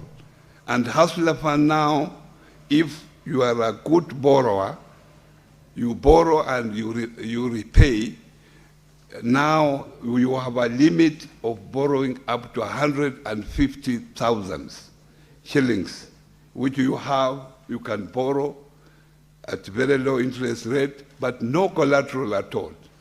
I will encourage members of parliament here, the senators, to be part of the ecosystem of Hustler Fund.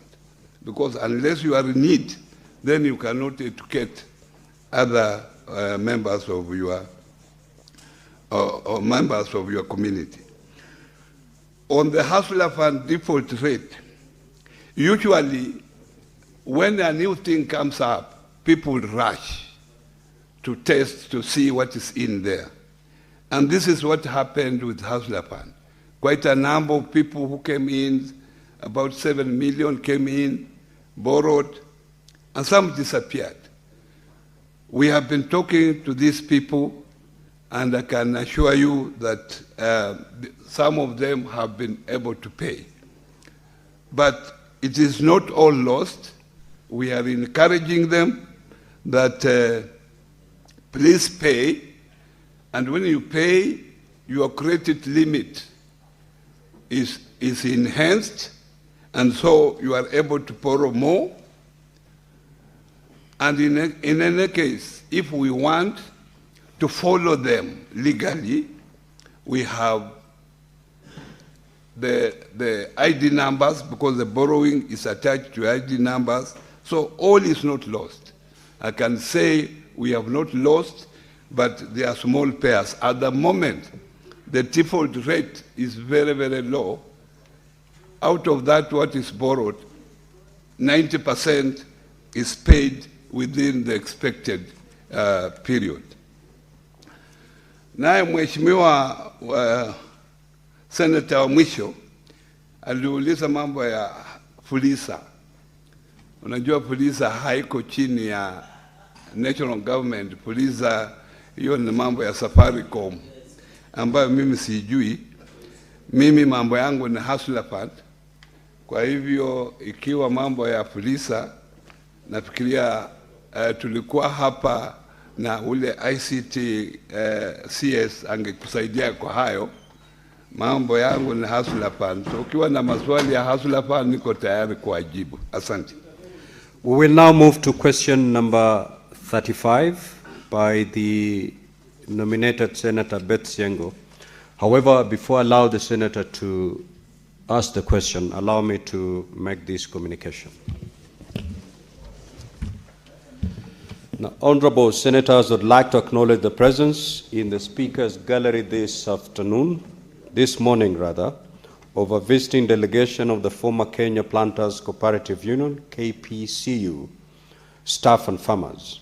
The delegation is in attendance to follow the proceedings of the Senate in relation to question number 35 and 36 by the Honorable Senator Beth Siengo, MP, to the Cabinet Secretary for Cooperatives and Micro, Small and Medium Enterprises Development. On behalf of the Senate and my own behalf, I extend a warm welcome to the delegation and wish them a fruitful visit. Honorable Beth Sengo, as you rise to ask the question, you can extend a word of welcome to the delegation. You may proceed.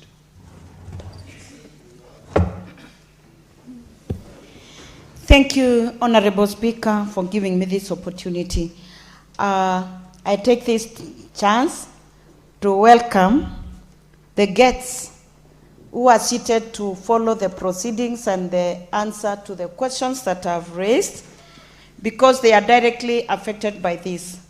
Honorable Speaker, I come from Eastern Kitui County, and these great citizens of Kenya, majority of them come from Central.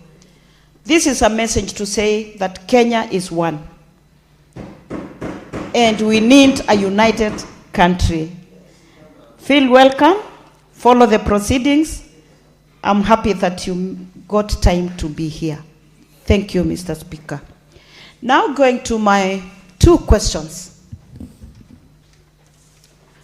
Honorable CS, who is also my friend,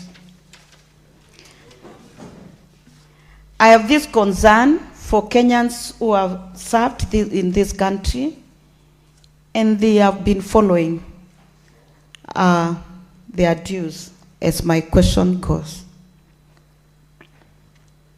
Honorable CS, when will the ministry ensure payment of outstanding terminal dues to the laid-off staff of the defunct Kenya Planters Cooperative Union, KPCU, numbering 402, who were separated from service between 2002 and 2010, and who are owed approximately 400 million.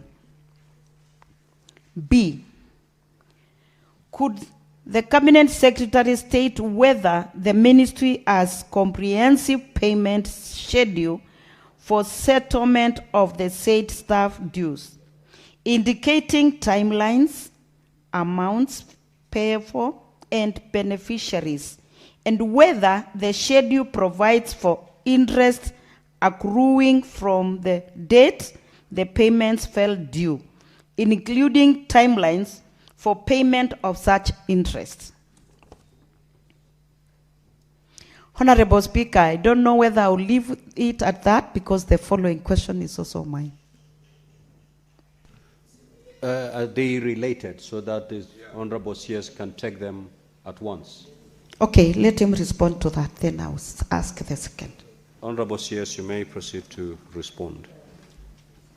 Thank you very much, Mr. Speaker. And Mr. Speaker, I also want to also acknowledge the presence of the delegation from Eastern on this particular important issue. It shows how this particular answer is important to them. Therefore, Honorable Speaker, I wish to respond to question number 35 by the Senator Petsienko, and my response is as follows.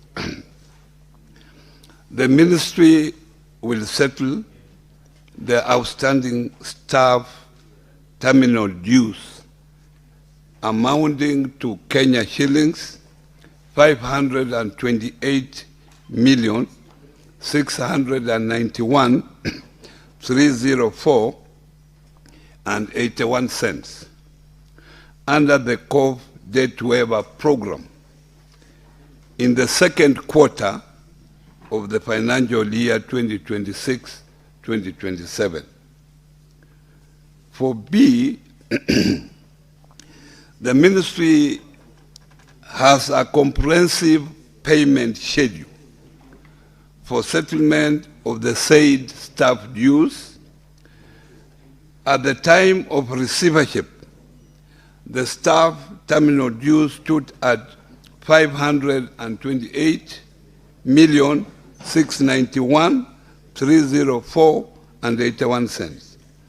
This comprised of a former MD and debit MT at 12,371,448.10.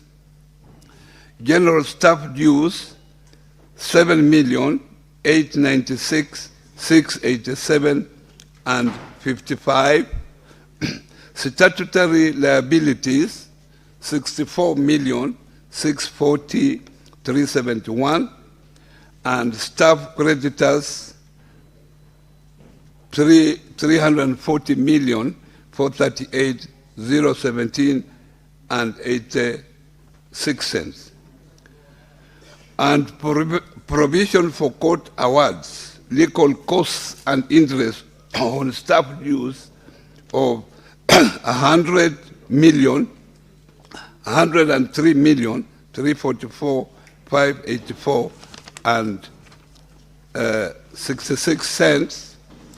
The outstanding staff terminal dues shall be paid under the coffee debt waiver program in the second quarter of financial year 2026-2027. And Mr. Speaker, I want to add and apologize that these payments have been outstanding for long, and I know the affected employees have really suffered.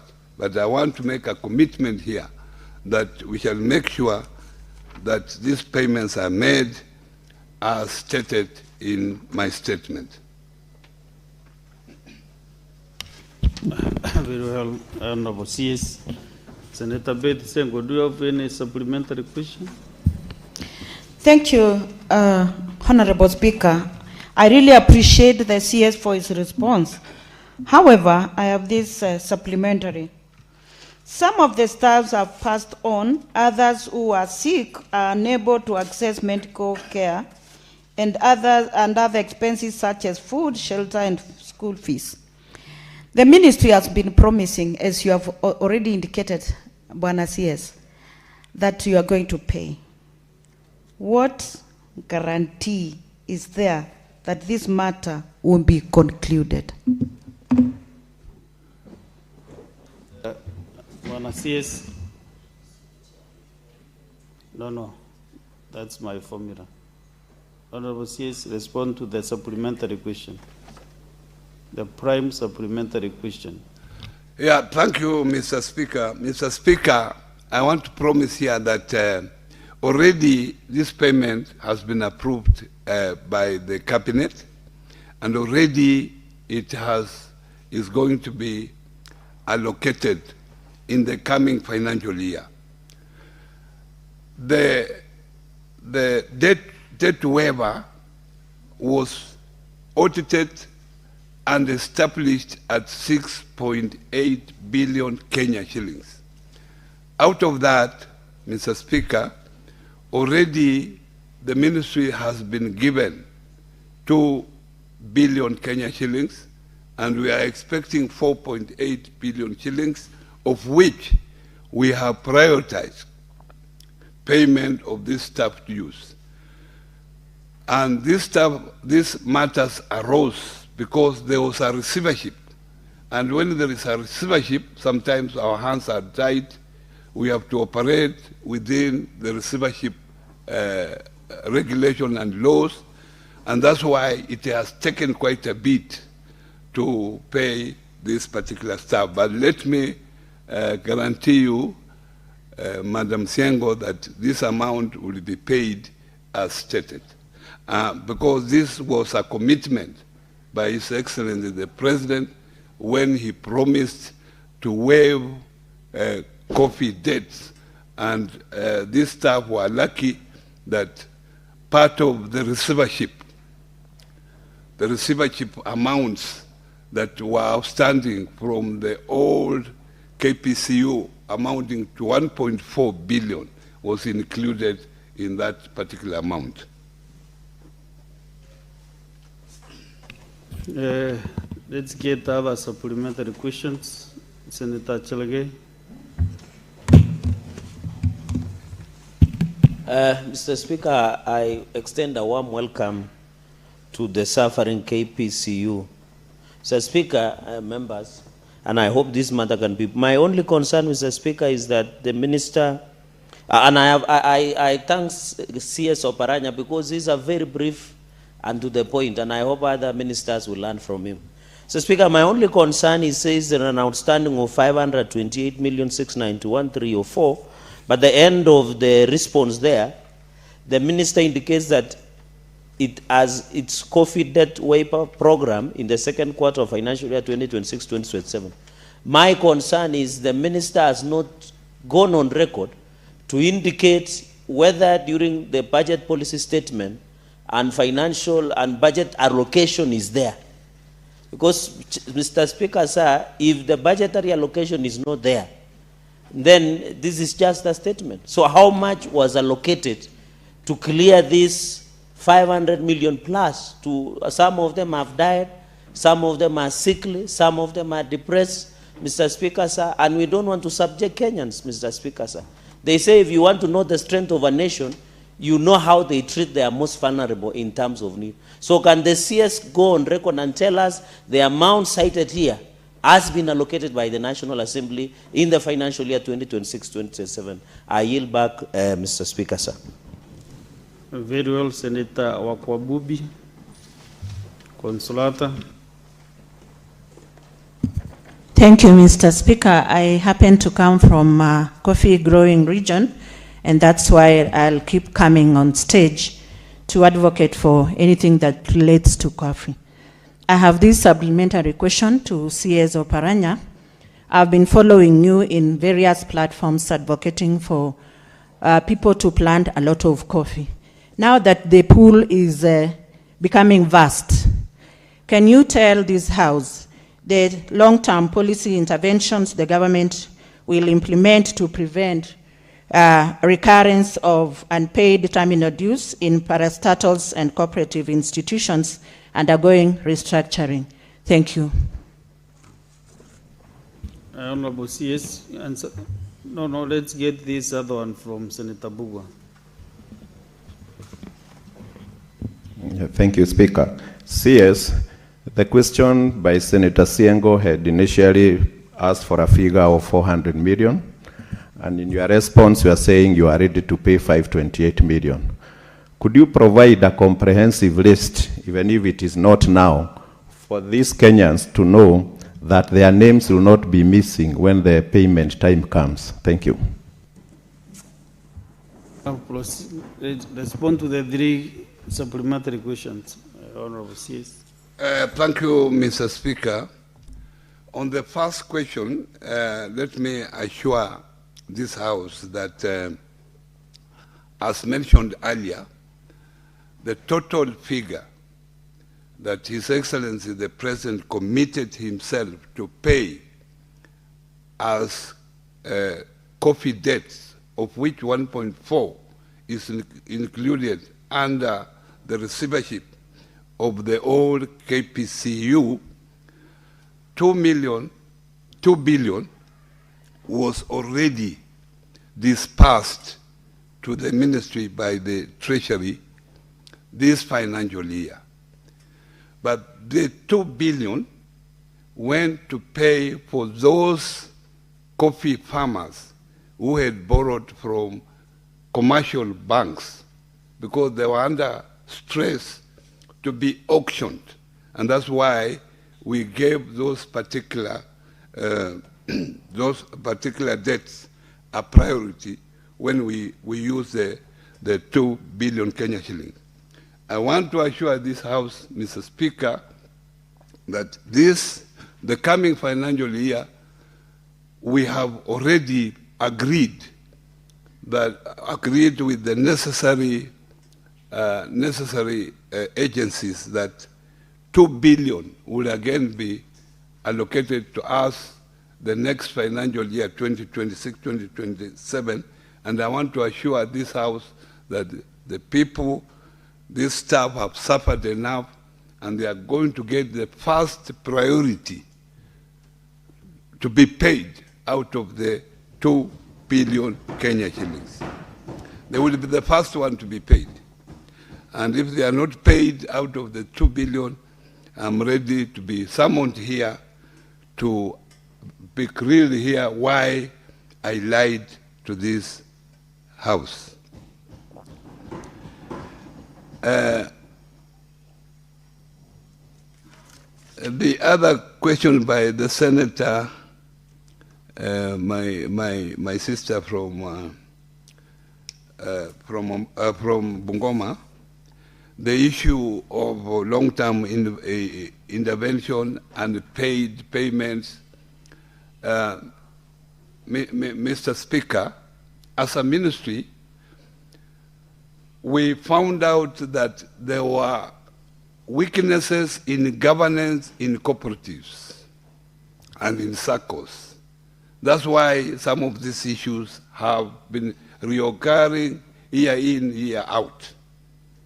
As a long-term solution, the ministry has come up with a reviewed or revised cooperative bill 2025, which is already has gone through this House.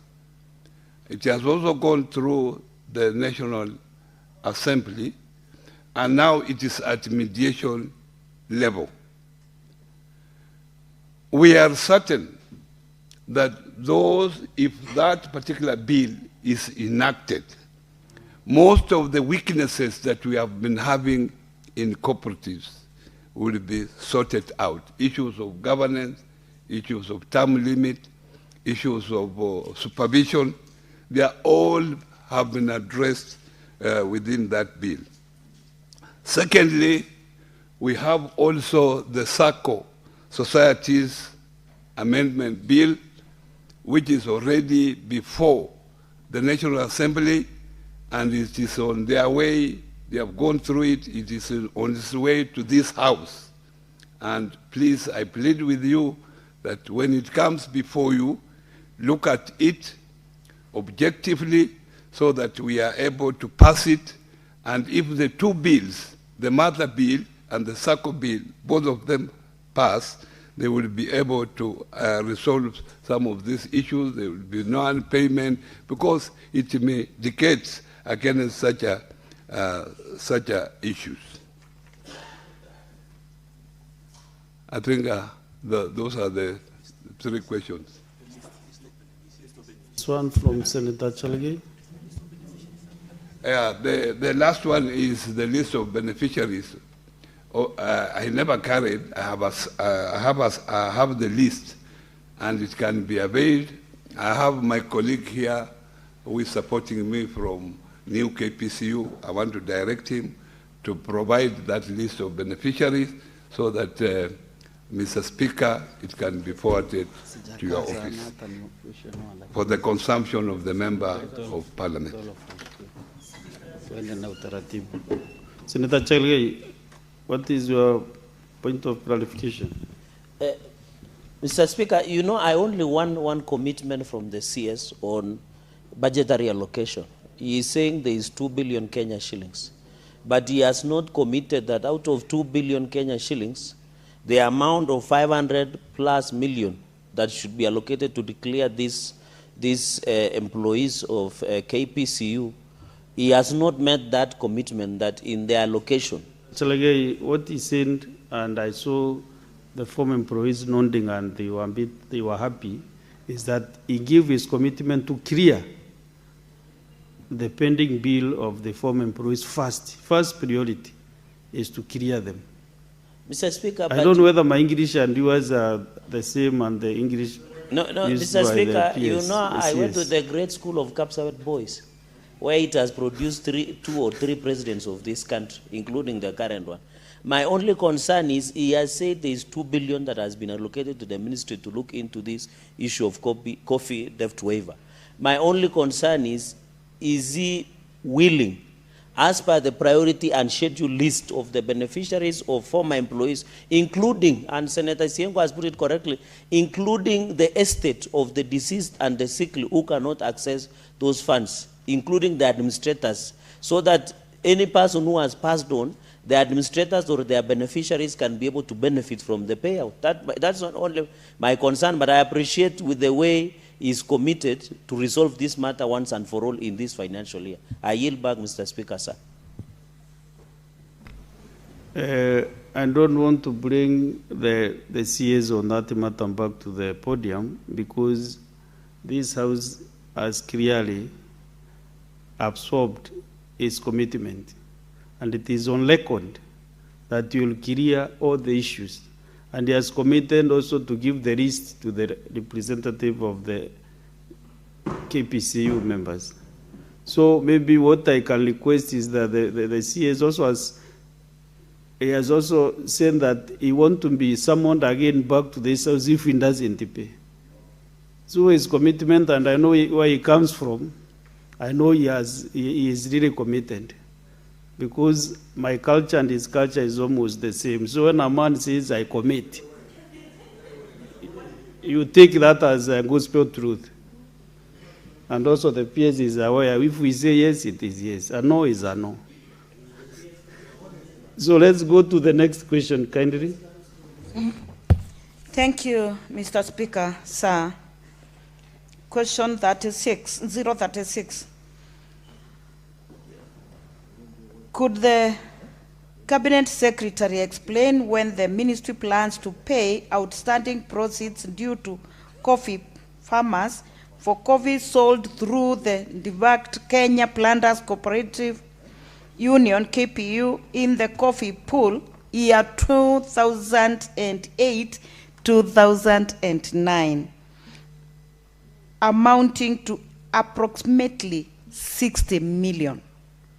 B, could the Cabinet Secretary further explain whether the ministry has a payment schedule for the affected farmers indicating timelines, amounts, payable and beneficiaries, and whether the schedule provides for interest accrued from the date that proceeds fell due, including timelines for payment of such interest? Thank you. CS will respond. Yeah, Mr. Speaker, let me on the onset say that such issues of delayed payment will never happen again. Since then, reforms have been undertaken, and now at the moment, those farmers who sell their coffee through the Nairobi Coffee Exchange get their payments within 5 days after the auction date.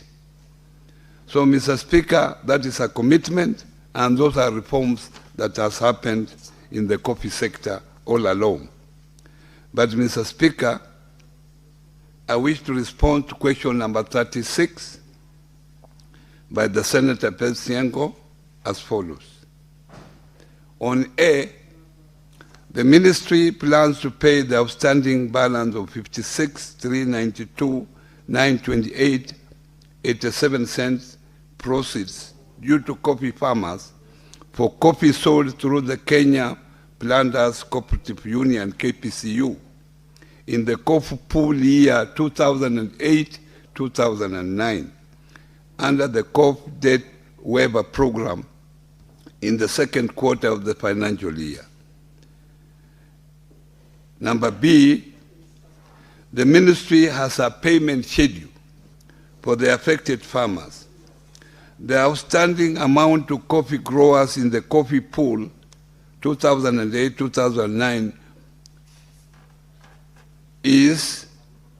was 56,392,928.87 cents. This is after the previous settlement of 50,607,514.99 cents, which means the total figure, Mr. Speaker, was over 100 million, and not only 60 million, out of which 56 million has been paid. There is an outstanding balance of 50 million. This amount is inclusive of interest at that time. The outstanding amount to coffee growers shall therefore be paid under the coffee debt waiver in the second quarter of the financial year 2026-2027.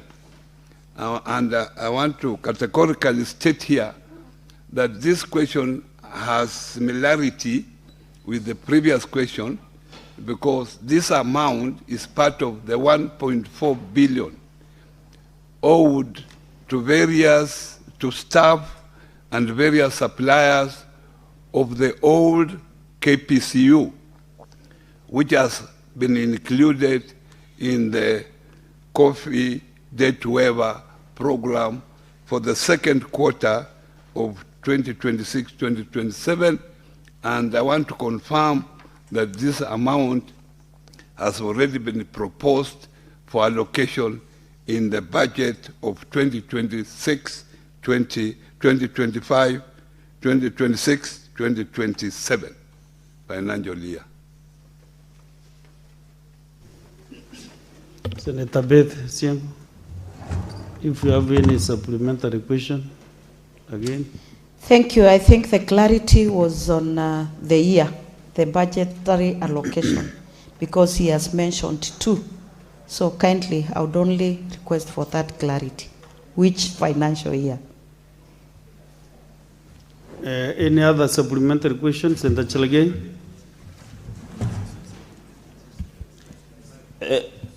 Sir Speaker, just further clarification on this payout to under KPCU and proceeds to coffee farmers. Waziri, if it is not of travel too much, there was a small matter also that happened with the old KCC and new KCC. So I really wanted to find out from other sectors apart from coffee.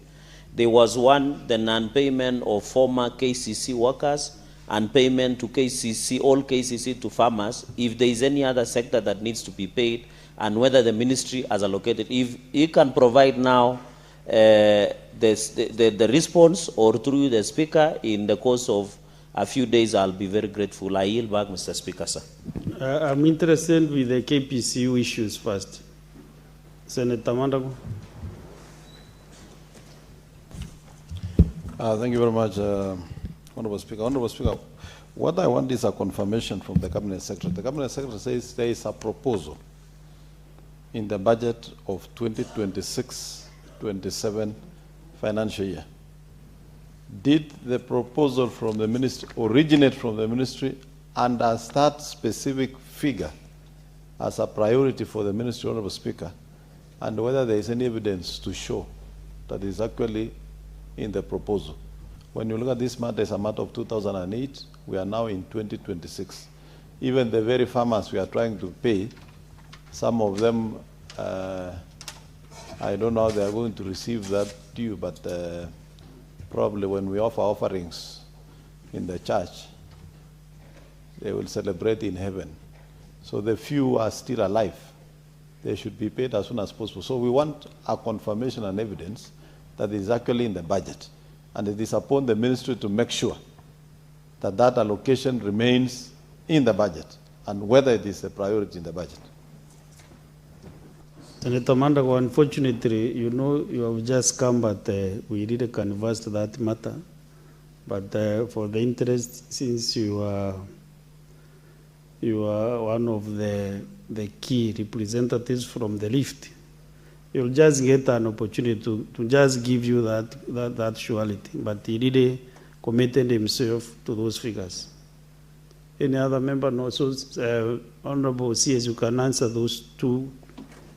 And if you'll attempt to answer the KCC and the new KCC matter, okay. Thank you very much. I want to categorically state here that the financial year I'm talking about is 2026-2027, and that is where we have provided. Where it is now up to the National Assembly either to reduce or increase. Otherwise, where it has gone through the various stages, and we are hopeful that this figure of 2 billion will be in the final budget approved by the National Assembly or allocated by the National Assembly. And as I've said here, I want to commit myself that this amount is part of the 1.4 billion that we are giving priority to have this matter of the old KPCU matter rest on the debts of the old KPCU, so that we are now able to deal with now the new KPCU issues. On the issue of KCC, I'm not attempting to answer, but I can categorically say I have the capacity because I know what is happening. On new KCC staff, what happened, this issue is different from the old KPCU issue of staff, because these are staff dues which are direct there. But on new KCC, it involved even SACCO deductions. It involved those people who used to work with staff, in addition with those staff of the old KCC. Because now the new SACCO, the Maziwa SACCO is no longer there. What we have done, we have formed, through your directive of this House, we have formed an interministerial committee comprising the Ministry of Cooperatives and MSME, the Treasury, and the Labor, Ministry of Labor.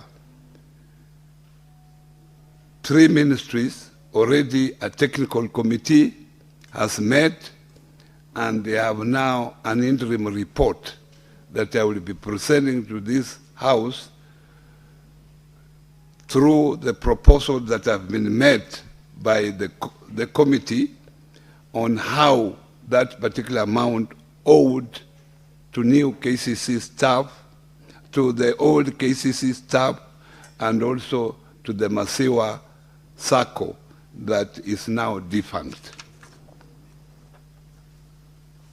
We go to the next question, number 039, Senator for Nyandarua County, Senator Medhu.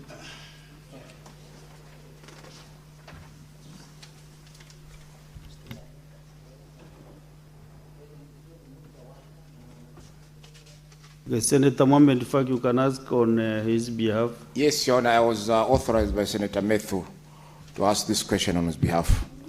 Mr. Speaker, sir, could the Cabinet Secretary provide a justification? Sorry, question number 039, being asked by the Senator for Nyandarua County, Senator John Methu. Could the Cabinet Secretary provide justification for the suspension of SACCO societies registration in the country, and state whether public participation was conducted before the decision was taken? Number B, when will the registration resume? And C, what measures has the ministry put in place to mitigate against the adverse impact of the suspension on financial inclusion, savings mobilization, and access to affordable credit, especially among the youth who have already organized themselves under the proposed societies such as the Rise Up SACCO Society in Githurai 45, but are unable to obtain formal registration due to the suspension? Thank you, Mr. Speaker, sir. Cabinet Secretary, please. Mr. Speaker, I rise to respond to question number 39 by the Senator for Nyandarua County. For A, the ministry has noted the mixed performance of the savings and credit cooperative SACCO subsector. In order to reform this subsector, the ministry appointed a team of experts on 20th May 2025 to review the legal and institutional frameworks and other operational areas and come up with recommendations to assist the ministry to develop policies and guidelines towards the improvement or transforming of the sector. During the formal engagement of the Committee of Experts on SACCO sector reforms in May 2025, the ministry announced the suspension on the registration of new SACCOs. This decision was taken as a precautionary measure to safeguard members' interests and allow for a comprehensive review for the sector's regulatory and governance landscape. The reasons for suspension were as follows. One, to allow time to reform the legal and regulatory framework. Number two, to prevent the brand dilution and market saturation. Number three, to enable cleanup of existing SACCOs landscape. Number four, protection of member savings amid governance failures that have occurred in the sector. And number five, to align Kenya with global best practices. The suspension of registration of SACCOs was not a freeze, but a strategic pause to protect members, restore integrity, and lay the foundation for a resilient, well-regulated SACCO sector. It was to ensure that future SACCOs are not just registered, but ready to serve, govern ethically, and align with Kenya's financial inclusion goals and objectives. Mr. Speaker, Section 93 of the Cooperative Societies Act, Cap 490, provides that the Cabinet Secretary may from time to time direct the Commissioner for Cooperative Development on the exercise of his powers and duties under the Act, and hence this does not require public participation. For B, the Committee of Experts handed over its report on the transformation of the SACCO systems in Kenya just last month. This landmark report made a significant recommendation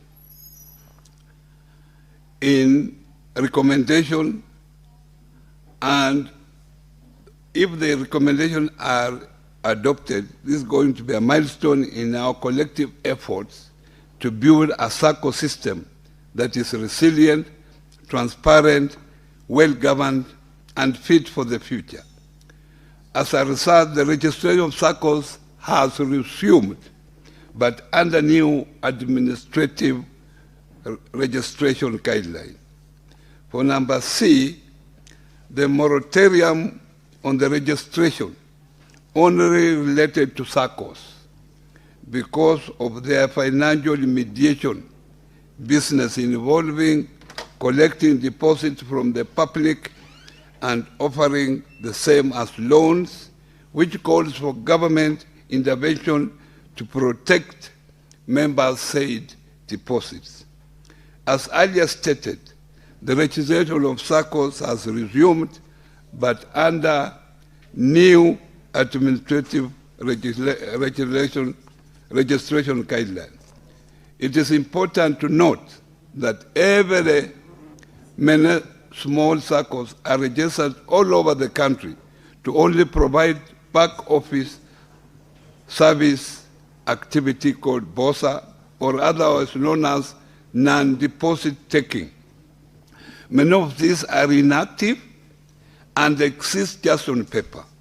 Those that are active are neither stable nor financially viable because they serve just a few members with a limited impact on financial inclusion. Consequently, a time has come for the SACCO sector to explore market-driven solutions for consultations and mergers of these very small BOSA-only SACCOs. This is the only way to ensure their financial viability and stability. In this regard, officials of SACCOs operating within the same or similar traditional economic and social common bonds are being requested to immediately start conversation relating to mergers as a solution to their survival. This is the way to go in order to have a prosperous SACCO sector. The ministry shall issue guidelines to facilitate the amalgamation of the cooperative societies. Senator Faki, do you have a supplementary question?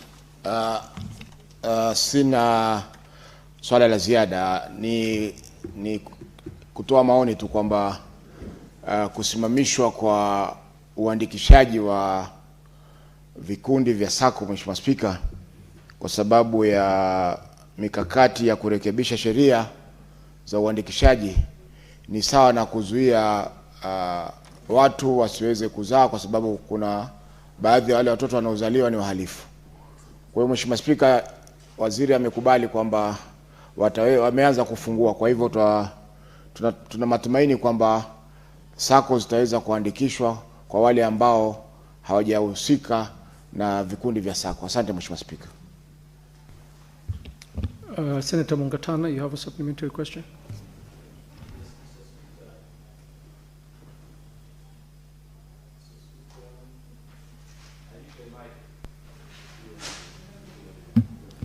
Thank you, Mr. Speaker. Mr. Speaker, SACCOs are very, very famous as instruments of doing business in the matatu industries. And people are investing in this business every single day. Many people, because it's a necessity for many Kenyans who go to work and back home, and others who go to further up country. So, Mr. Speaker, it was quite sad to hear that the minister has suspended the registration of new SACCOs, and although he has explained a good reason for doing so, and which we accept, what we needed are clear timelines. Like, Kenyans now listening to him would want to know exactly when is it that they can now resume registration, because people are buying vehicles every day, and people don't want sometimes to go to established SACCOs, especially in certain routes, because those SACCOs, as you well pointed out, Waziri, some of those SACCOs are very badly managed.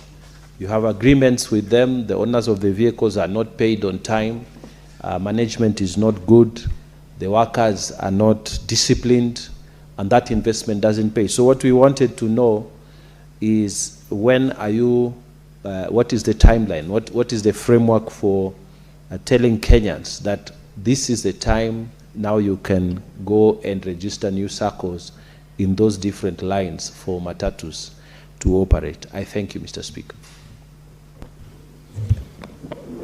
Cabinet Secretary.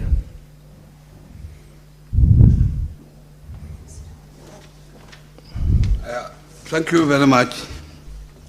Lile swali la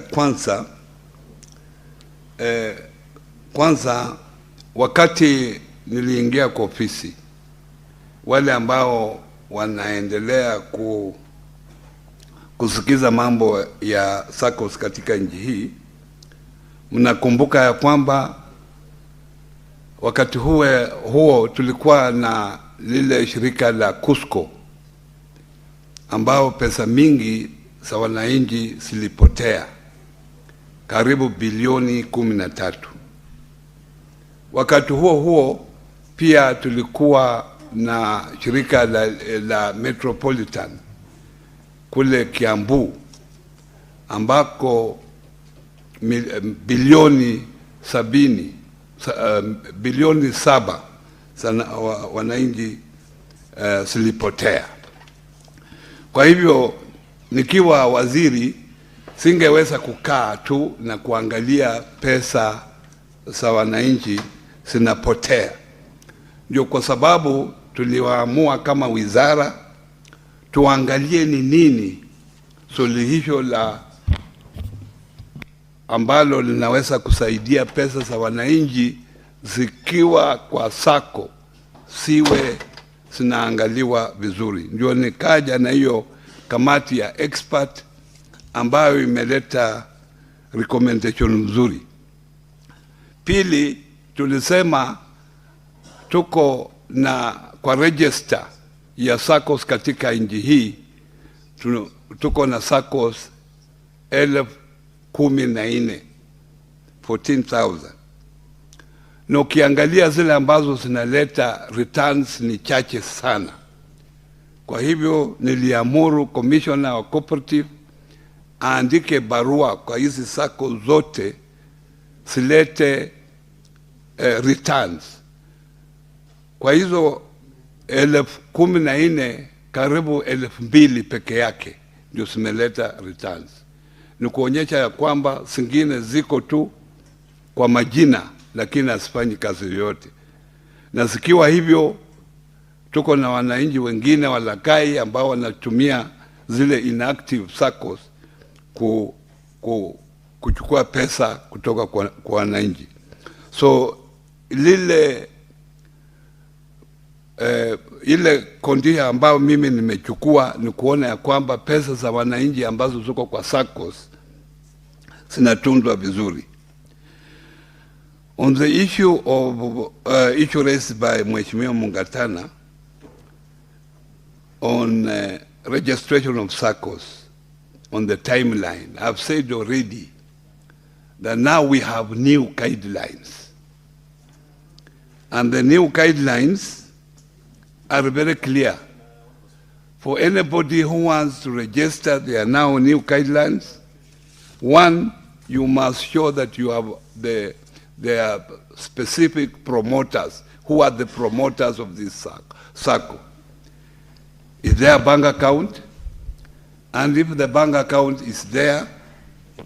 Cabinet Secretary, there is an intervention from Senator Mandago who wants to seek a clarification on an initial answer. Yes. Mheshimiwa Speaker, mimi nasimama kuuliza kulingana na kanuni za kudumu za bunge. Ukianza kujibu swali kwa kutumia lugha moja, unafaa kutumia lugha hiyo mpaka ukamilisha. Waziri ameanza kwa kujibu swali kutumia Kiswahili. Je, ni sawa akifika pale katikati aende kwenye Kiingereza ili hali wananchi wakulima walikuwa nafuatilia kwa Kiswahili? Senator Mandago, nitakujibu mwenyewe hiyo swali. Swali alikuwa anajibu ni ya Senator Mohamed Faki na aliuliza kwa Kiswahili. Ndo akaamua kumjibu kwa Kiswahili. Senator Mungatana aliuliza kwa Kiingereza. Ndo anamjibu kwa Kiingereza kwa vile anafuata kanuni ya bunge. Na lazima ukumbuke waziri alikuwa mbunge. Thank you for protecting me. And Mr. Mandako is taking me as a layman. He knows my experience in this house. I think he was just pulling my leg. Yeah. And Mr. Speaker, thank you for protecting me. I've said now, for those who want to register a SACCO, they must have promoters, they must have a bank account, and that bank account must at least have 10 million Kenya shillings. To show some viability, they must be proper bylaws, and they must complete application forms and take to the relevant director of cooperatives at the county level, who will countersign before it is forwarded to Commissioner of Cooperative for consideration, and they must also attach a cash flow for the next 3 years to show that this is a viable circle. These are some of the conditions that we have put in place to make sure that we have serious institutions that will be taking care of the interests of the members. And lastly, Mr. Speaker, I want to commit myself that those circles now can be able to register, having fulfilled the conditions that are pointed here, are able to register immediately, so long as they satisfy those conditions. We'll take 2 supplementary questions from Senator Kamar, and then followed by Senator Murango. Thank you, Mr. Speaker, for the opportunity. First, I want to thank the Minister for the questions that he has given from earlier in the day, and the assurance that he continues to give this House that he is ready even to come back. Mr. Speaker, I want to assure this House that Moi University Circle has been revived, courtesy the Minister's promise to this House, and we really want to thank him for that. In fact, the registration certificate is out already. I just want to ask the Minister 2 clarifications. One is that cooperative societies are actually, except for policy, devolved. And if they are devolved, what role did the county governments play in this new, did they have their own? Because public participation really, from the questioner, is not for us or for anybody else, but for county governments to participate because of the way county governments do their things, that they must have public participation. Were they involved in any way, or are they being inducted at all? Are they aware already as CECs of cooperatives or chief officers of cooperatives, so that we don't go for the same mistakes? Number 2 clarification is 2,000 out of 14,000 having responded is a very low figure, as you have said, Waziri. But I'm wondering, what are you doing with the balance? Are you writing letters to them, warning letters, or what is it that's going to happen to make them respond? Because they are still there on the ground. Are we going to have a session for them to come back, or are they going to re-register? Thank you.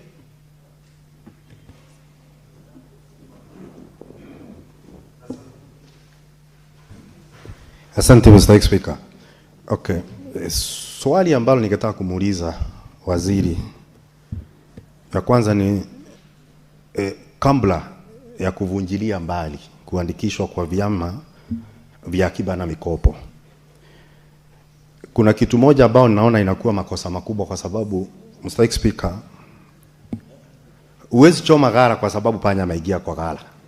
Kuna wale wahusika wakubwa, najua wako hata Kirinyaga, ambao bado tunangojea majibu, kama Mutembei Rural Sacco ambao walipotea na pesa za umma, Roma Cooperative ambao walipotea na pesa ya umma. Lakini sababu kubwa ya watu kujiandikisha kwenye vyama vipya vya ushirika na vyama vya akiba na mikopo ni kwa sababu vile vyama wako navyo tayari havina uwazi. Kuna wizi katika vile vyama. Na pia niseme kwamba pia kumekuwa na utepetevu, kwa sababu katika ofisi yako waziri ni kwamba si lazima mngojee mpaka vyama vya ushirika waimbe pesa za umma, na tunajua pia kuna sasira mojawapo ya taasisi ambazo zinafaa kuangalia hizi vyama. Halafu wakija wakifanya ubadhirifu wa pesa, mnakuja mnafunga kuandikisha. Mstahiki Speaker, hiyo ni sawasawa tu na mtu akona ugonjwa wa kuhara, lakini kuliko utafute ndawa ufikirie kushona mahali shida inatokea. Kwa hivyo ningeuliza waziri, ni lini tutawajibika vizuri tuhakikishe kwamba wananchi hawapati shida kwa sababu ya vyama vya ushirika na vyama vya akiba na mikopo bila kufunga njia ya haki na kisheria ambayo wamepewa kuandikisha vyama? Hiyo ni swali la kwanza. Na la mwisho, Mr. Speaker, nikipitia, hii ni maoni yangu tu, kwa sababu unajua waziri ni rafiki yangu na alikuwa Kirinyaga juzi juu ya vyama vya ushirika na matatizo tulio nayo kwa sababu ya ndeni ya kahawa. Waziri, ukienda tukumbuke. Asante Mr. Speaker. Senator Murango, nataka nikupe nafasi ubadilishe lile neno ulisema kwa kutumia lugha ambaye inafaa ndani ya bunge. Na mimi najua unajua Kiswahili iko neno mingi ya hiyo maradhi ulisema mtu akiwa naye. Mr. Speaker, unajua kwenye mwili ya binadamu kuna viungo tofauti tofauti. Sijui kwa nini tunaona aibu, tunataja mdomo, tunataja mapua, lakini tukifika sehemu zingine tunaona aibu. Mr. Speaker, hata kwa kamusi hilo neno liko na sikulitaja, nimepeana. Senator Murango, sikusema usimame na ufafanue ile kitu ulisema. Nimekuambia ubadilishe kwa kutumia lugha ambayo ni ya bunge. Mr. Speaker, neno gani hilo Mr. Speaker? Sababu sikutaja. Usinifanye nirudie Murango, Senator Murango, unajua vizuri sana ile lugha, ile neno na kuambia ubadilishe. Nikumbushe, naomba Mr. Speaker nikumbushwe kwa sababu sikumbuki nikisema jambo lolote ambalo sifai kutumia. Mr. Speaker. Mkumbushe Senator Mandago. Unajua Mr. Speaker, Senator wa Kirinyaga anajaribu kucheza mchezo wa paka na panya. Ulitoa mfano ya ugonjwa wa kuendesha. Lakini neno ambalo nilitumia si kuendesha. Hilo neno ndio tunafaa sasa urekebishe. Mr. Speaker, nitambadilisha jina kuhara niseme kuendesha, lakini kuhara na kuendesha maana ni sawa. Mr. Speaker. Sawa Murango. Cabinet Secretary. Thank you, Mr. Speaker. Thank you, Honorable Kamar, for appreciating what we did for the Moi University SACCO. I think now it has been revived, and as a senator of that region, I hope you put your interest there so that that SACCO is able to serve the people of the university. Now, we acknowledge here that cooperatives are devolved. As you know very well, there are cooperatives that operate within a county, and there are also cooperatives that operate beyond the boundaries of one county. So there are county cooperatives, and there are also county national cooperatives that operate throughout the country. So this was a challenge, because you can't have a national cooperative being subjected to 47 county laws. It will create a problem. So these are some of the issues that we have now addressed in the new cooperative bill. And the new cooperative bill has clearly defined the responsibility of the county governments and the responsibility of the national government. It has also assigned roles clearly, and the types of cooperatives have also been segmented in terms of primary cooperatives, secondary cooperatives, and federal cooperatives, and apex cooperatives, where secondary and primary cooperatives operate within the county, national cooperatives, federal cooperatives operate nationally, and apex cooperative at the national level. So the two, apex and federal, have been assigned to the national government, and the primary and secondary have been assigned to the county government. So the roads are now very, very clear. Now, the issue of 2,000 versus 14,000, what the ministry is going to do, it will put in the newspapers the 2,000 SACCOs that have responded by making sure that their returns are up to date. And they will give 30 days to the balance of 12,000 to respond.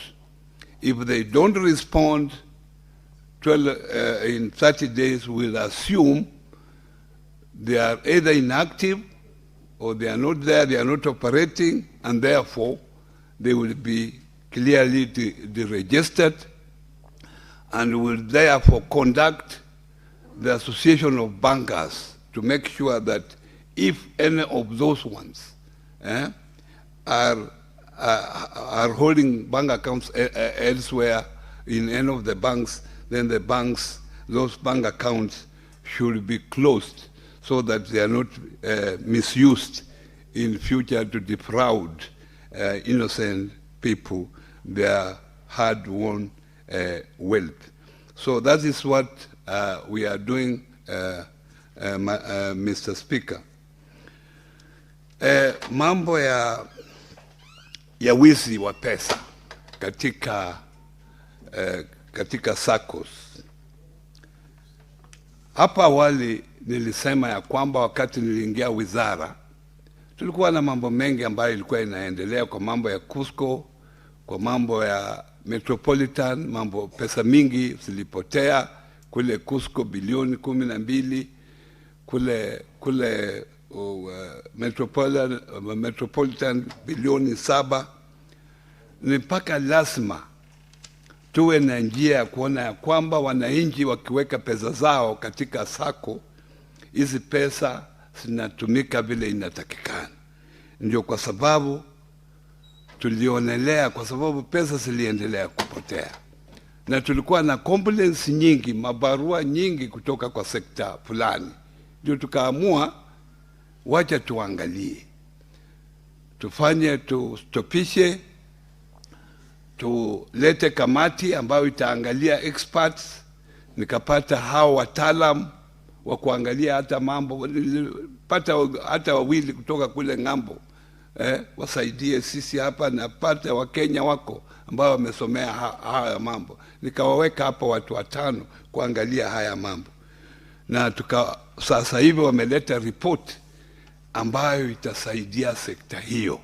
Ndio kwa sababu tulisimamisha, na hapa awali nimesema tayari tumeanzisha usajili wa wale ambao watakuwa wanafuata zile ambazo zinatakikana, na nina hakika ile SACCO amendment ikija hapa, itakuja hapa, iko katika National Assembly, ikifika hapa muiangalie kwa makini, kwa sababu tunataka tulinde mali ya wananchi. Ni hiyo ndio kazi ya wizara. SASRA ilikuwa na mamlaka ya SASRA ilikuwa limited, yani SASRA ilikuwa iangalie wale SACCOs ambao wana mali ya milioni 100 kwenda mbele.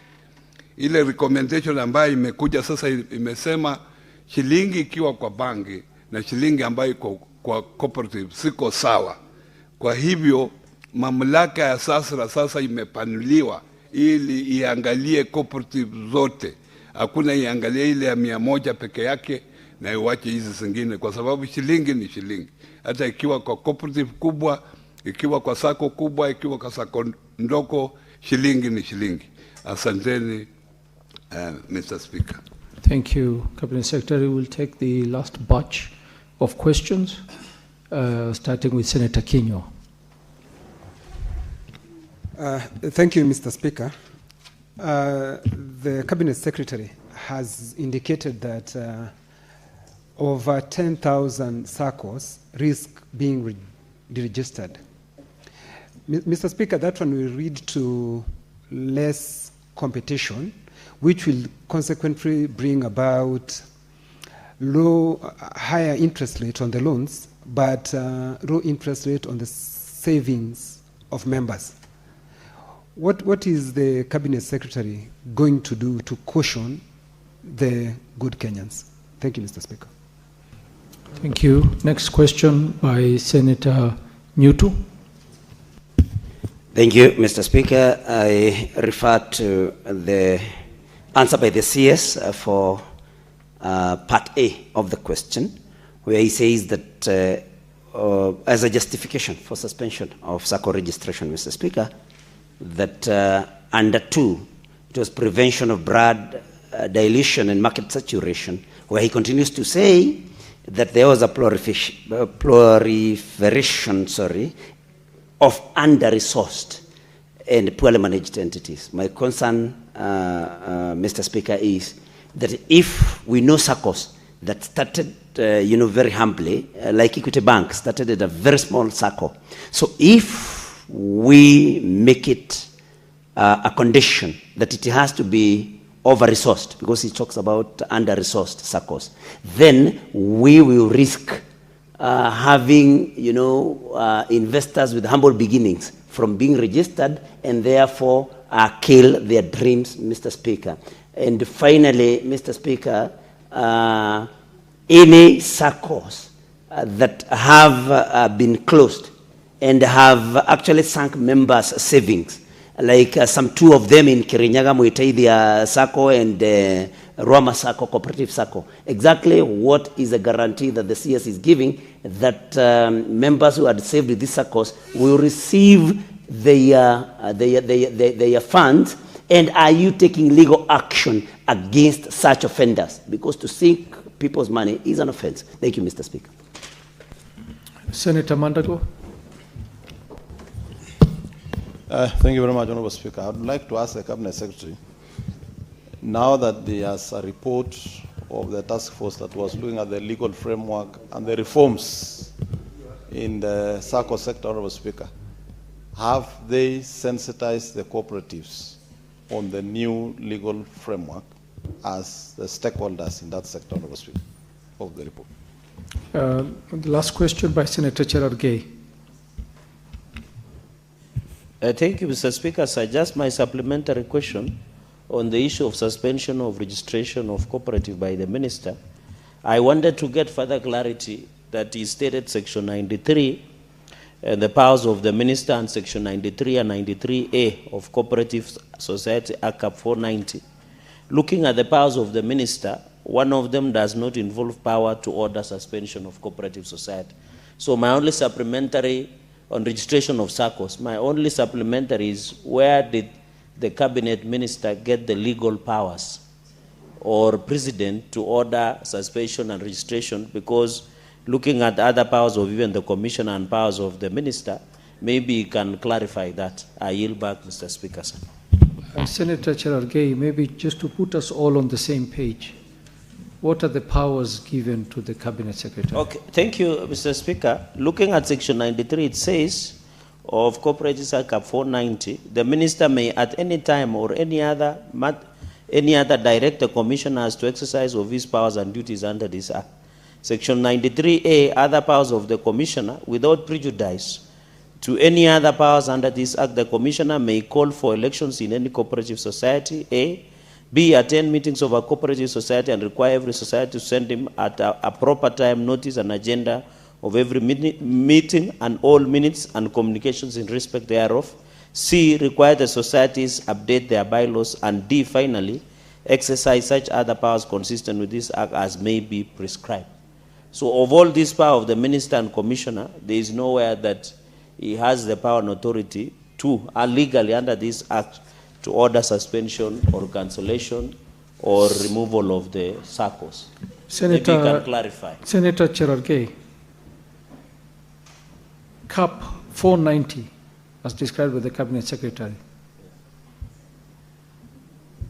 Can you refer to that? CAP 490. Yes, it talks about the power of the Minister. That is the Cooperative Societies Act, and if the new cooperative, he keeps referring to the new cooperative, unless And until the new Cooperative Act bill is signed into, then we can now refer to that. So I needed that clarity because the bill is yet to be ascended by the President. It is in mediation, and I thank the Minister, who is a seasoned politician, a former member of Parliament, a cabinet minister, a political party luminary. I wanted to find, is it hard for him to tell us which power is it using? Is it the power on the bill or the act itself? That is my only clarity, Mr. Speaker. Yes, in fact, Senator Murango, who opens the doors for the people of Kirinyaga, is the one leading the mediation. Thank you, Senator. Cabinet Secretary, you may respond. Yeah. Thank you very much, Mr. Speaker. On the question raised by Honorable Kinyua, Senator Kinyua, I've clearly said that as provided for in law, and this law was, the Cooperative Act was established in the 70s. Things have changed. Within that law, it provides that any 10 people can come together and form a cooperative or form a circle. 10 people. And looking at what has been happening all along, all these years, over 30 years, over 40 years, most cooperatives that were formed by such a small number have collapsed. That is the experience. So we are talking from evidence. Even if the law provides for 10 at the moment, but we are saying now things have changed, 10 is not viable. And that's why we can say out of 14, only 2 are active. And we have noted that when elections are around the corner is when registration go up. During that time, there is also a race being conducted for SACCOs. The time you hear of a rambe, because a SACCO should be a self-sustaining institution. The time you hear of a rambe, know that that SACCO will never survive after the election. As responsible citizens of this country, we must guard resources of innocent members who come together to form a SACCO. And this is the essence of what we are saying. So we are saying SACCOs are all over. They have opened boundaries. They are not tribalistic. So you can join a SACCO any corner of this country. Nowadays they are digital. They are digital. So you can join any SACCO. And then we are saying, come together for economies of scale. And as a ministry, we are providing guidelines if you decide to come together. We are saying all SACCOs must now digitize. How do you digitize when you have no capacity? You have only 500 shillings in the bank account, and you are waiting for a rambe to be conducted. We must be serious.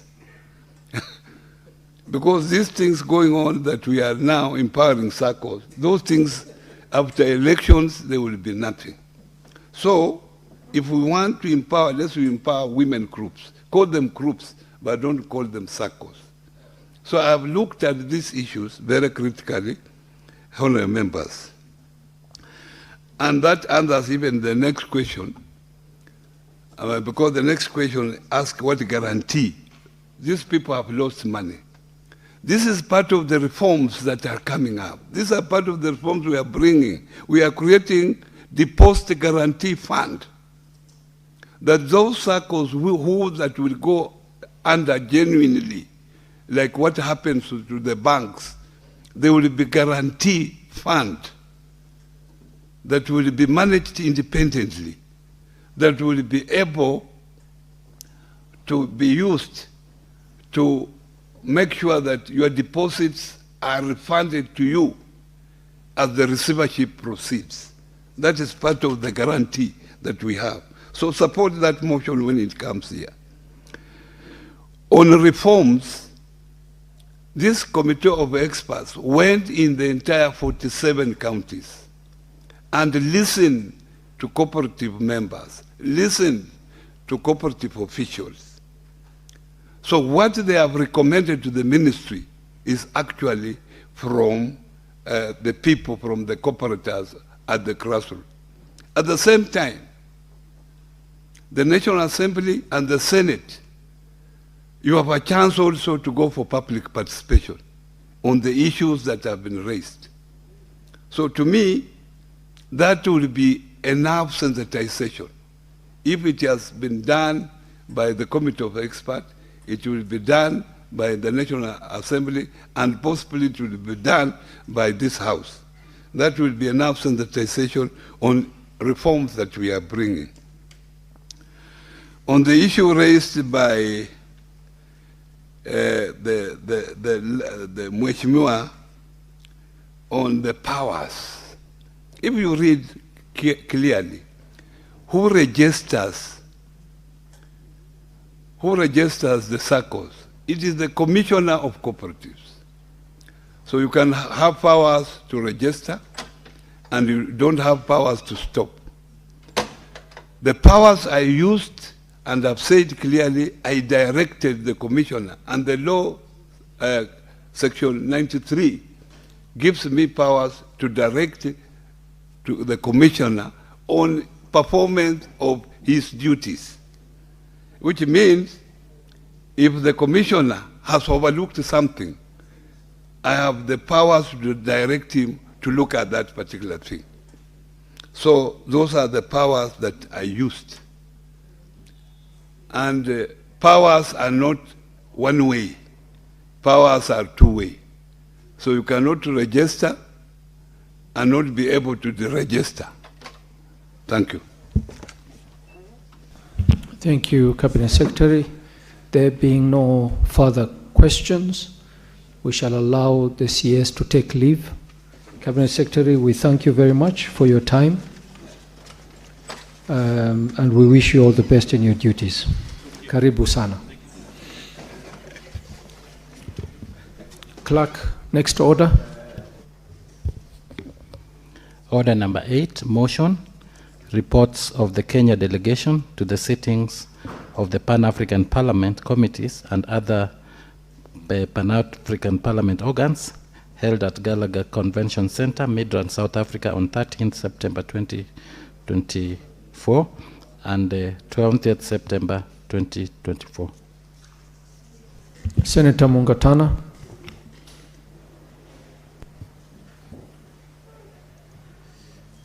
Mr. Speaker, thank you for giving me the floor.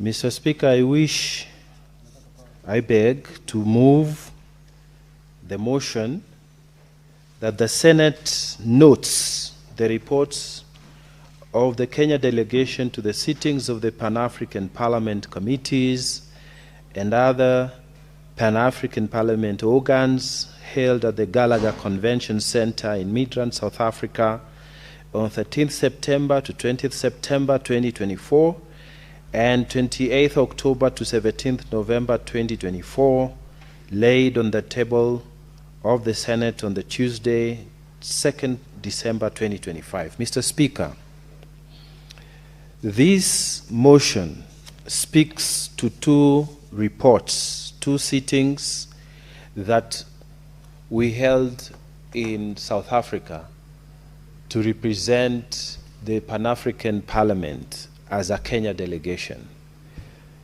Mr. Speaker, the Kenya delegation comprises of 3 members from the National Assembly and 2 members from the Senate.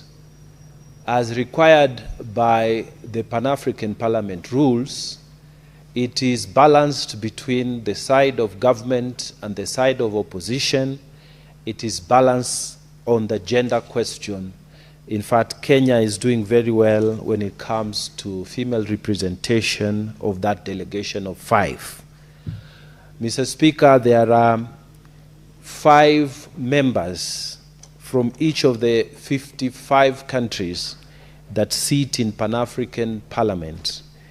Some of the members have been suspended because as soon as your country experiences a military coup or there is an unconstitutional change of government, then that country is suspended from all organs of the AU, including the Pan-African Parliament. Mr. Speaker, these 2 reports are extensive, and I know members of this House have had opportunity to interact with the material.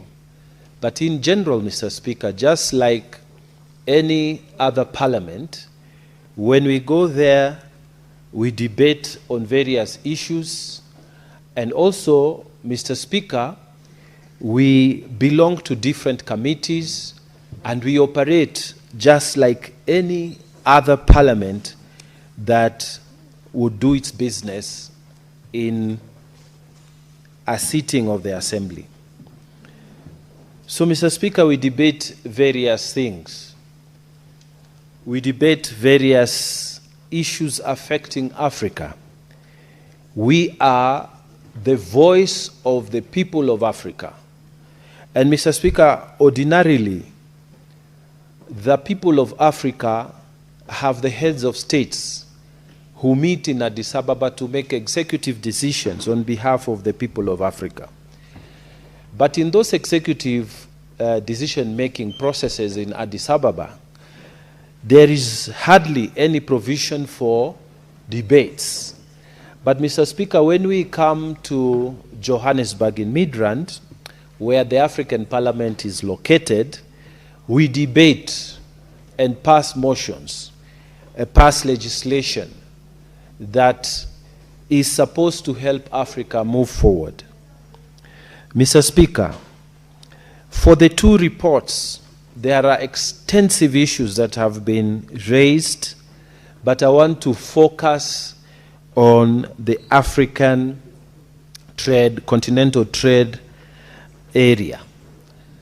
Mr. Speaker, in both reports, the question of establishing a free trade area through Africa that was passed by the heads of states, the protocol passed and endorsed by almost all African states in record time. Mr. Speaker, this is a continuing focus for us in terms of debates at the Pan-African Parliament. So one of the things that we have debated in both, it's a running theme, in both of these reports is the need for Africa to increase its intra-Africa trade. As we speak right now, Mr. Speaker, a lot of African states, they do more business with Europe, more business with America than within Africa itself. So one of the questions that we have debated and we have concurrence on in both reports is the fact that African countries need to develop structures that will ensure that trade within Africa is promoted and increased. Mr. Speaker, many of us will remember the time that Kenya was taking coffee to Ghana, and it took more than 3 months, Mr. Speaker, from the time the president flagged it off here in Kenya for it to be received in Accra. And this is because connectivity between Kenya and Accra is a problem. For a normal person who wants to trade with Accra, who wants to trade with Nigeria, with Sierra Leone, connectivity between here on the eastern side of Africa all the way to the western side of Africa If you're not using aeroplanes, it becomes very difficult because there's a dense forest in between and transportation is a challenge.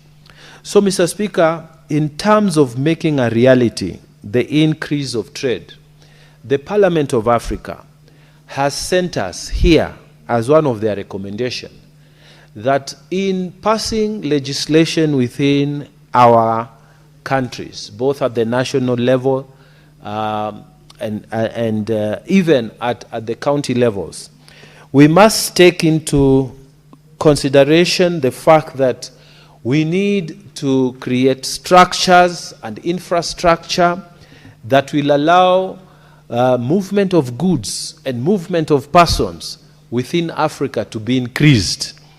And we, as members of parliament, from the northern side to the southern side of Africa, to the eastern and western and central side, because we divide ourselves into those 5 caucuses, we have a concurrence on this, that when we come back home, one of the most critical things for us to do is to advance the fact that infrastructure for Kenya should be enhanced so that we can have connectivity with other African countries. And this will be done in this manner, Mr. Speaker.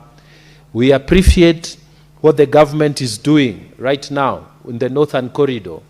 We appreciate what the government is doing with the plan to create the connectivity and expand SGR all the way to Malaba. Because, Mr. Speaker, it will mean that people who are trading from Kenya, they can go efficiently to Uganda. And equally, Mr. Speaker, we have, as a nation, opened our skies so that African nations and African nationalities who come to Kenya, you do not have to, apply for visas before you come to Nairobi. You come and you get your visa while you're here. We have made it easier, and Kenya is leading in this direction.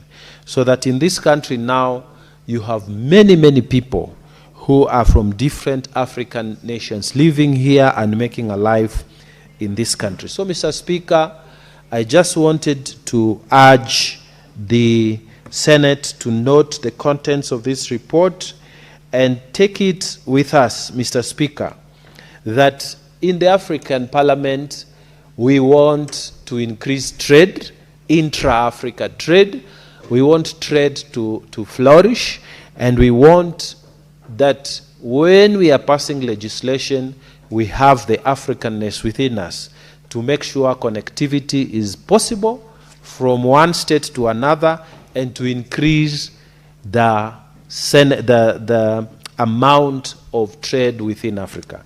Mr. Speaker, with those many remarks, I beg to move, and I would ask the Honorable Senator Cherarke to second this motion. Thank you, Mr. Speaker. Senator Cherarke.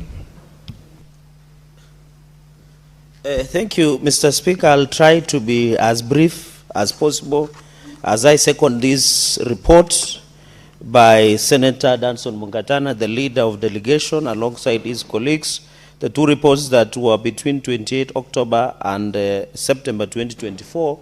So, Speaker, it's very interesting because as Africa, we are having great opportunity.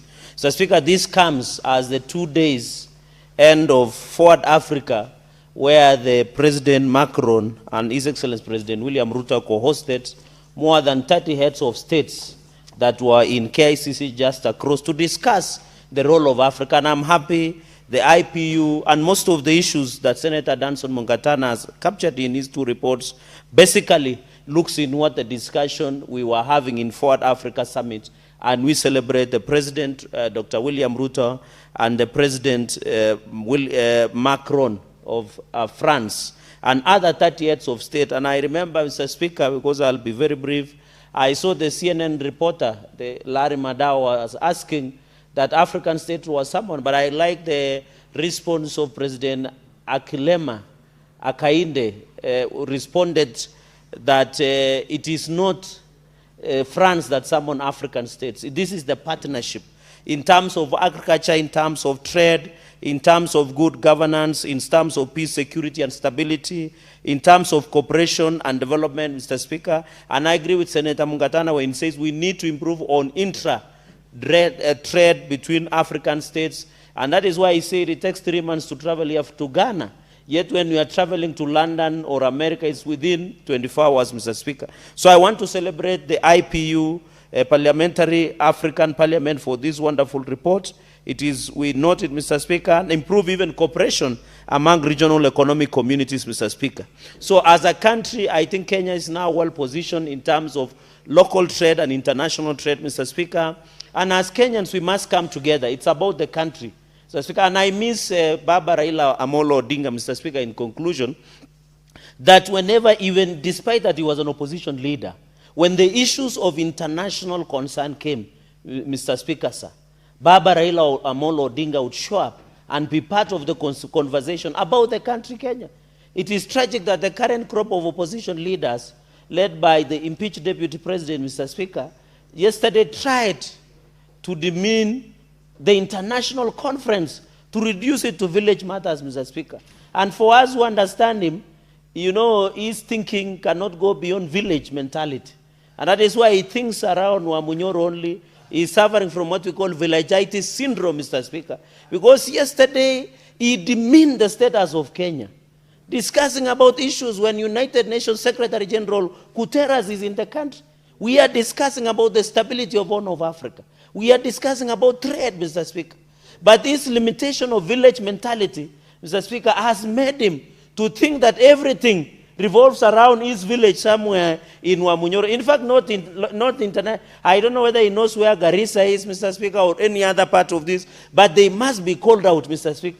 I was even surprised that he didn't even attend a side event of even addressing, Mr. Speaker, the embassy staff, let alone a diplomat. He could not meet even an embassy staff, Mr. Speaker. So, Mr. Speaker, he should have even met an embassy staff, even on the sideline, Mr. Speaker. Mr. Speaker, with those many remarks, I just wanted to inform you that we shall extend the sitting so that we can conclude with this motion.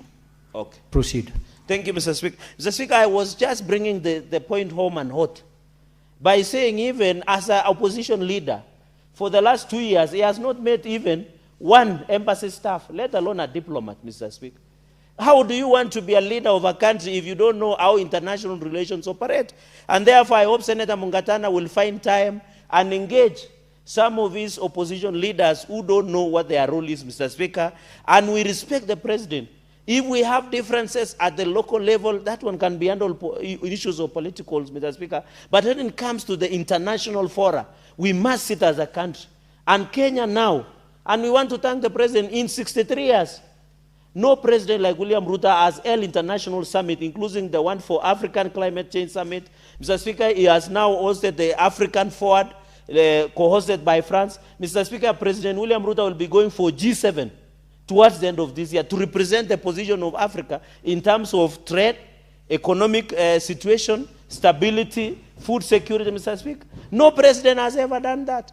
This is a president that is God-sent, Mr. Speaker, and I know from where you sit, you are old enough to know when the country is working, and we celebrate the president for giving the best foot forward, Mr. Speaker, including the nice-looking State House. Nowadays, it's looking better for international engagements, Mr. Speaker. So on this report, I want to appeal that as a parliament, let us take lead. We note, as Senator Mungatana said, let us take lead in food security, issues of trade, issues of good governance, transparency, accountability, and human rights issues, Mr. Speaker. In the interest of time and to allow my colleagues also to comment, I beg to second this report and request the House to note the contents of these two reports. I yield back the mic, Mr. Speaker.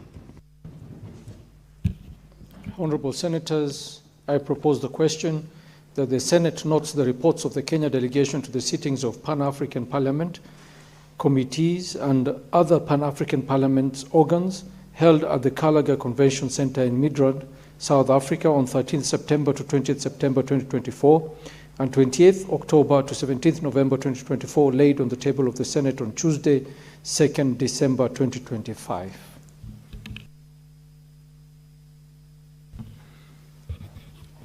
It is time to debate. Senator Kamar. Thank you very much, Mr. Speaker, for giving me the opportunity. May I start by thanking our leader of delegation to the Pan-African Parliament, the Honorable Senator Dr. Mungatana. Mr. Speaker, I want to thank him for the very detailed report that he has given. I just want to add one thing in 2 minutes, Mr. Speaker, if you allow, and that is on the energy insecurity in Africa. That was one of the major topics when we had the committee sessions in September 2024, as reported in this. Energy insecurity in Africa has caused a lot of problems because industrialization cannot proceed. I bring this and actually request members even to read the full report because it's going to enrich their own knowledge about what is going on in the Pan-African Parliament and the importance of the Pan-African Parliament. Some members may not really know as much, and this is the only way we can let them know through these reports, and I really want to urge them to read. In the sector of energy insecurity, Mr. Speaker, we had a very detailed report on the importance and the fact that legislation has to be improved at the national level, and we should be doing that even in this House to make sure that legislation frameworks are put in place to make sure that we are energy secure as a continent. I want to congratulate the success of the African Forward Summit that just ended the other day. Congratulate the President and the team and his colleague from France for coming up with one solution that might actually be the deal breaker as far as Kenya is concerned on the energy sector. The nuclear energy. Nuclear energy has been discussed and it has been demonized by many industrialized nations while they're using. But we were very grateful to listen to the President of France, who uses nuclear energy 90% or over 90% in France, to say that they are ready to do technology transfer and they are ready to go into collaboration with this country. If that collaboration is done, Mr. Speaker, it's going to be a game changer in the industrialization of this country. The price of energy will now come to almost the 10% that the President has been talking about. And I really believe that this is going to be the game changer. If we can move towards that, we know that we have scientists who can be able to handle that. We know that we do not have the technology as it is in the West, but with the promise of a nation as strong as France, we can actually have a very secure nuclear energy plant, and that will change not only the energy in costing in Kenya, and not even in the East African region, but in the continent, because that will be the arrival of nuclear energy in the continent of Africa, which we look forward to. Mr. Speaker, I want to thank you for the opportunity, and with that, I again reiterate that this report that has been presented by the Honorable Senator Mungatana is so detailed that members of this House should read, and I commend it to them that they may be able to get a bit of information about what is going on. I thank you, Mr. Speaker, and I support. Mufa, you can reply.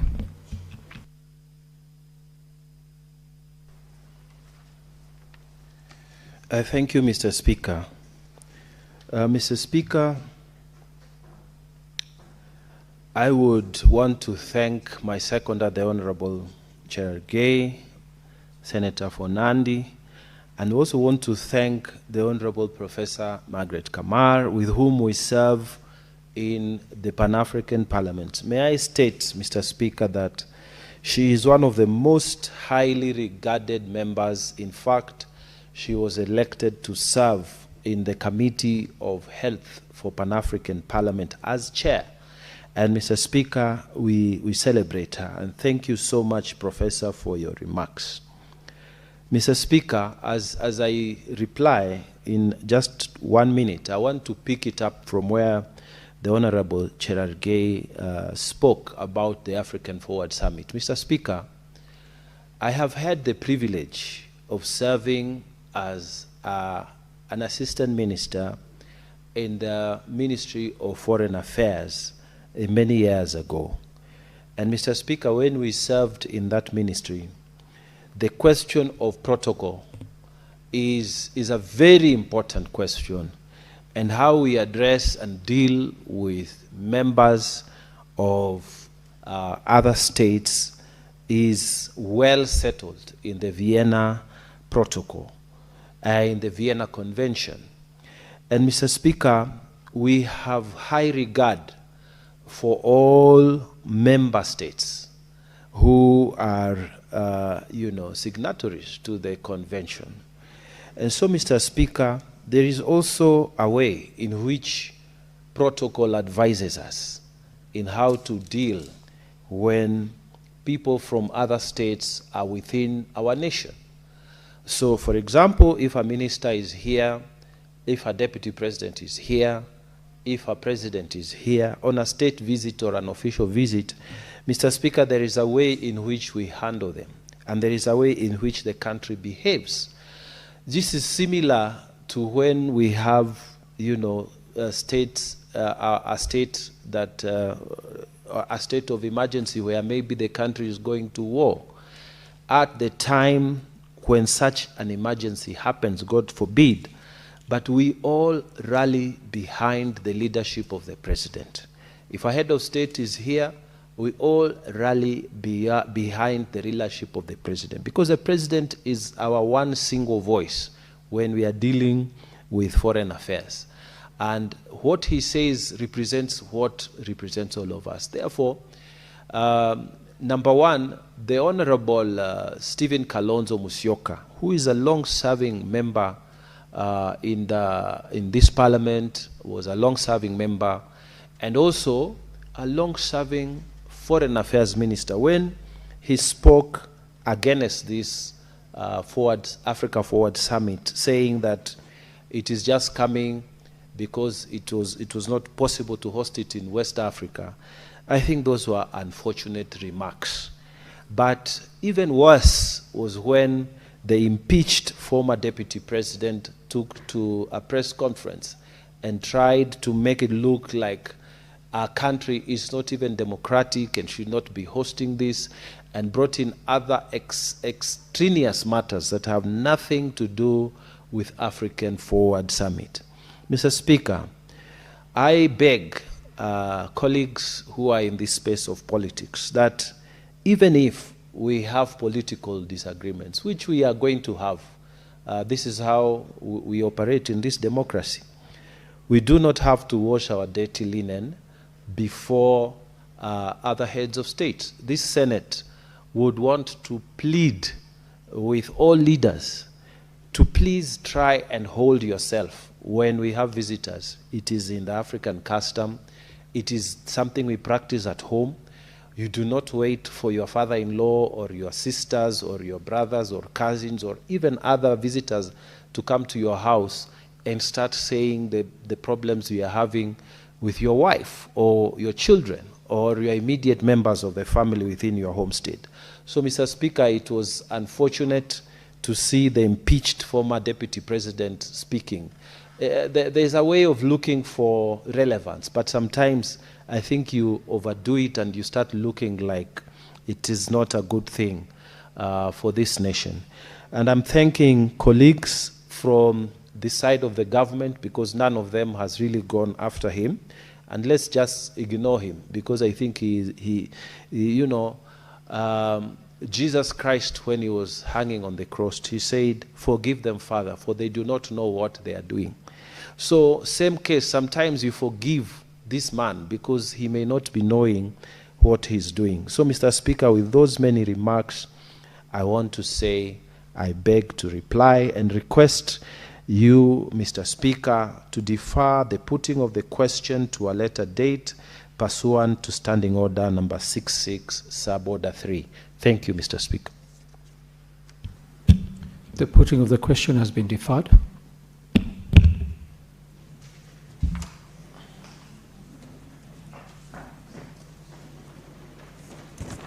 Honourable Senators, it is now 1:11, and having concluded the business for which I extended the hours of sitting, pursuant to Standing Order 34-2A, the Senate stands adjourned until later today, Wednesday, 13th May 2026 at 2:30 p.m.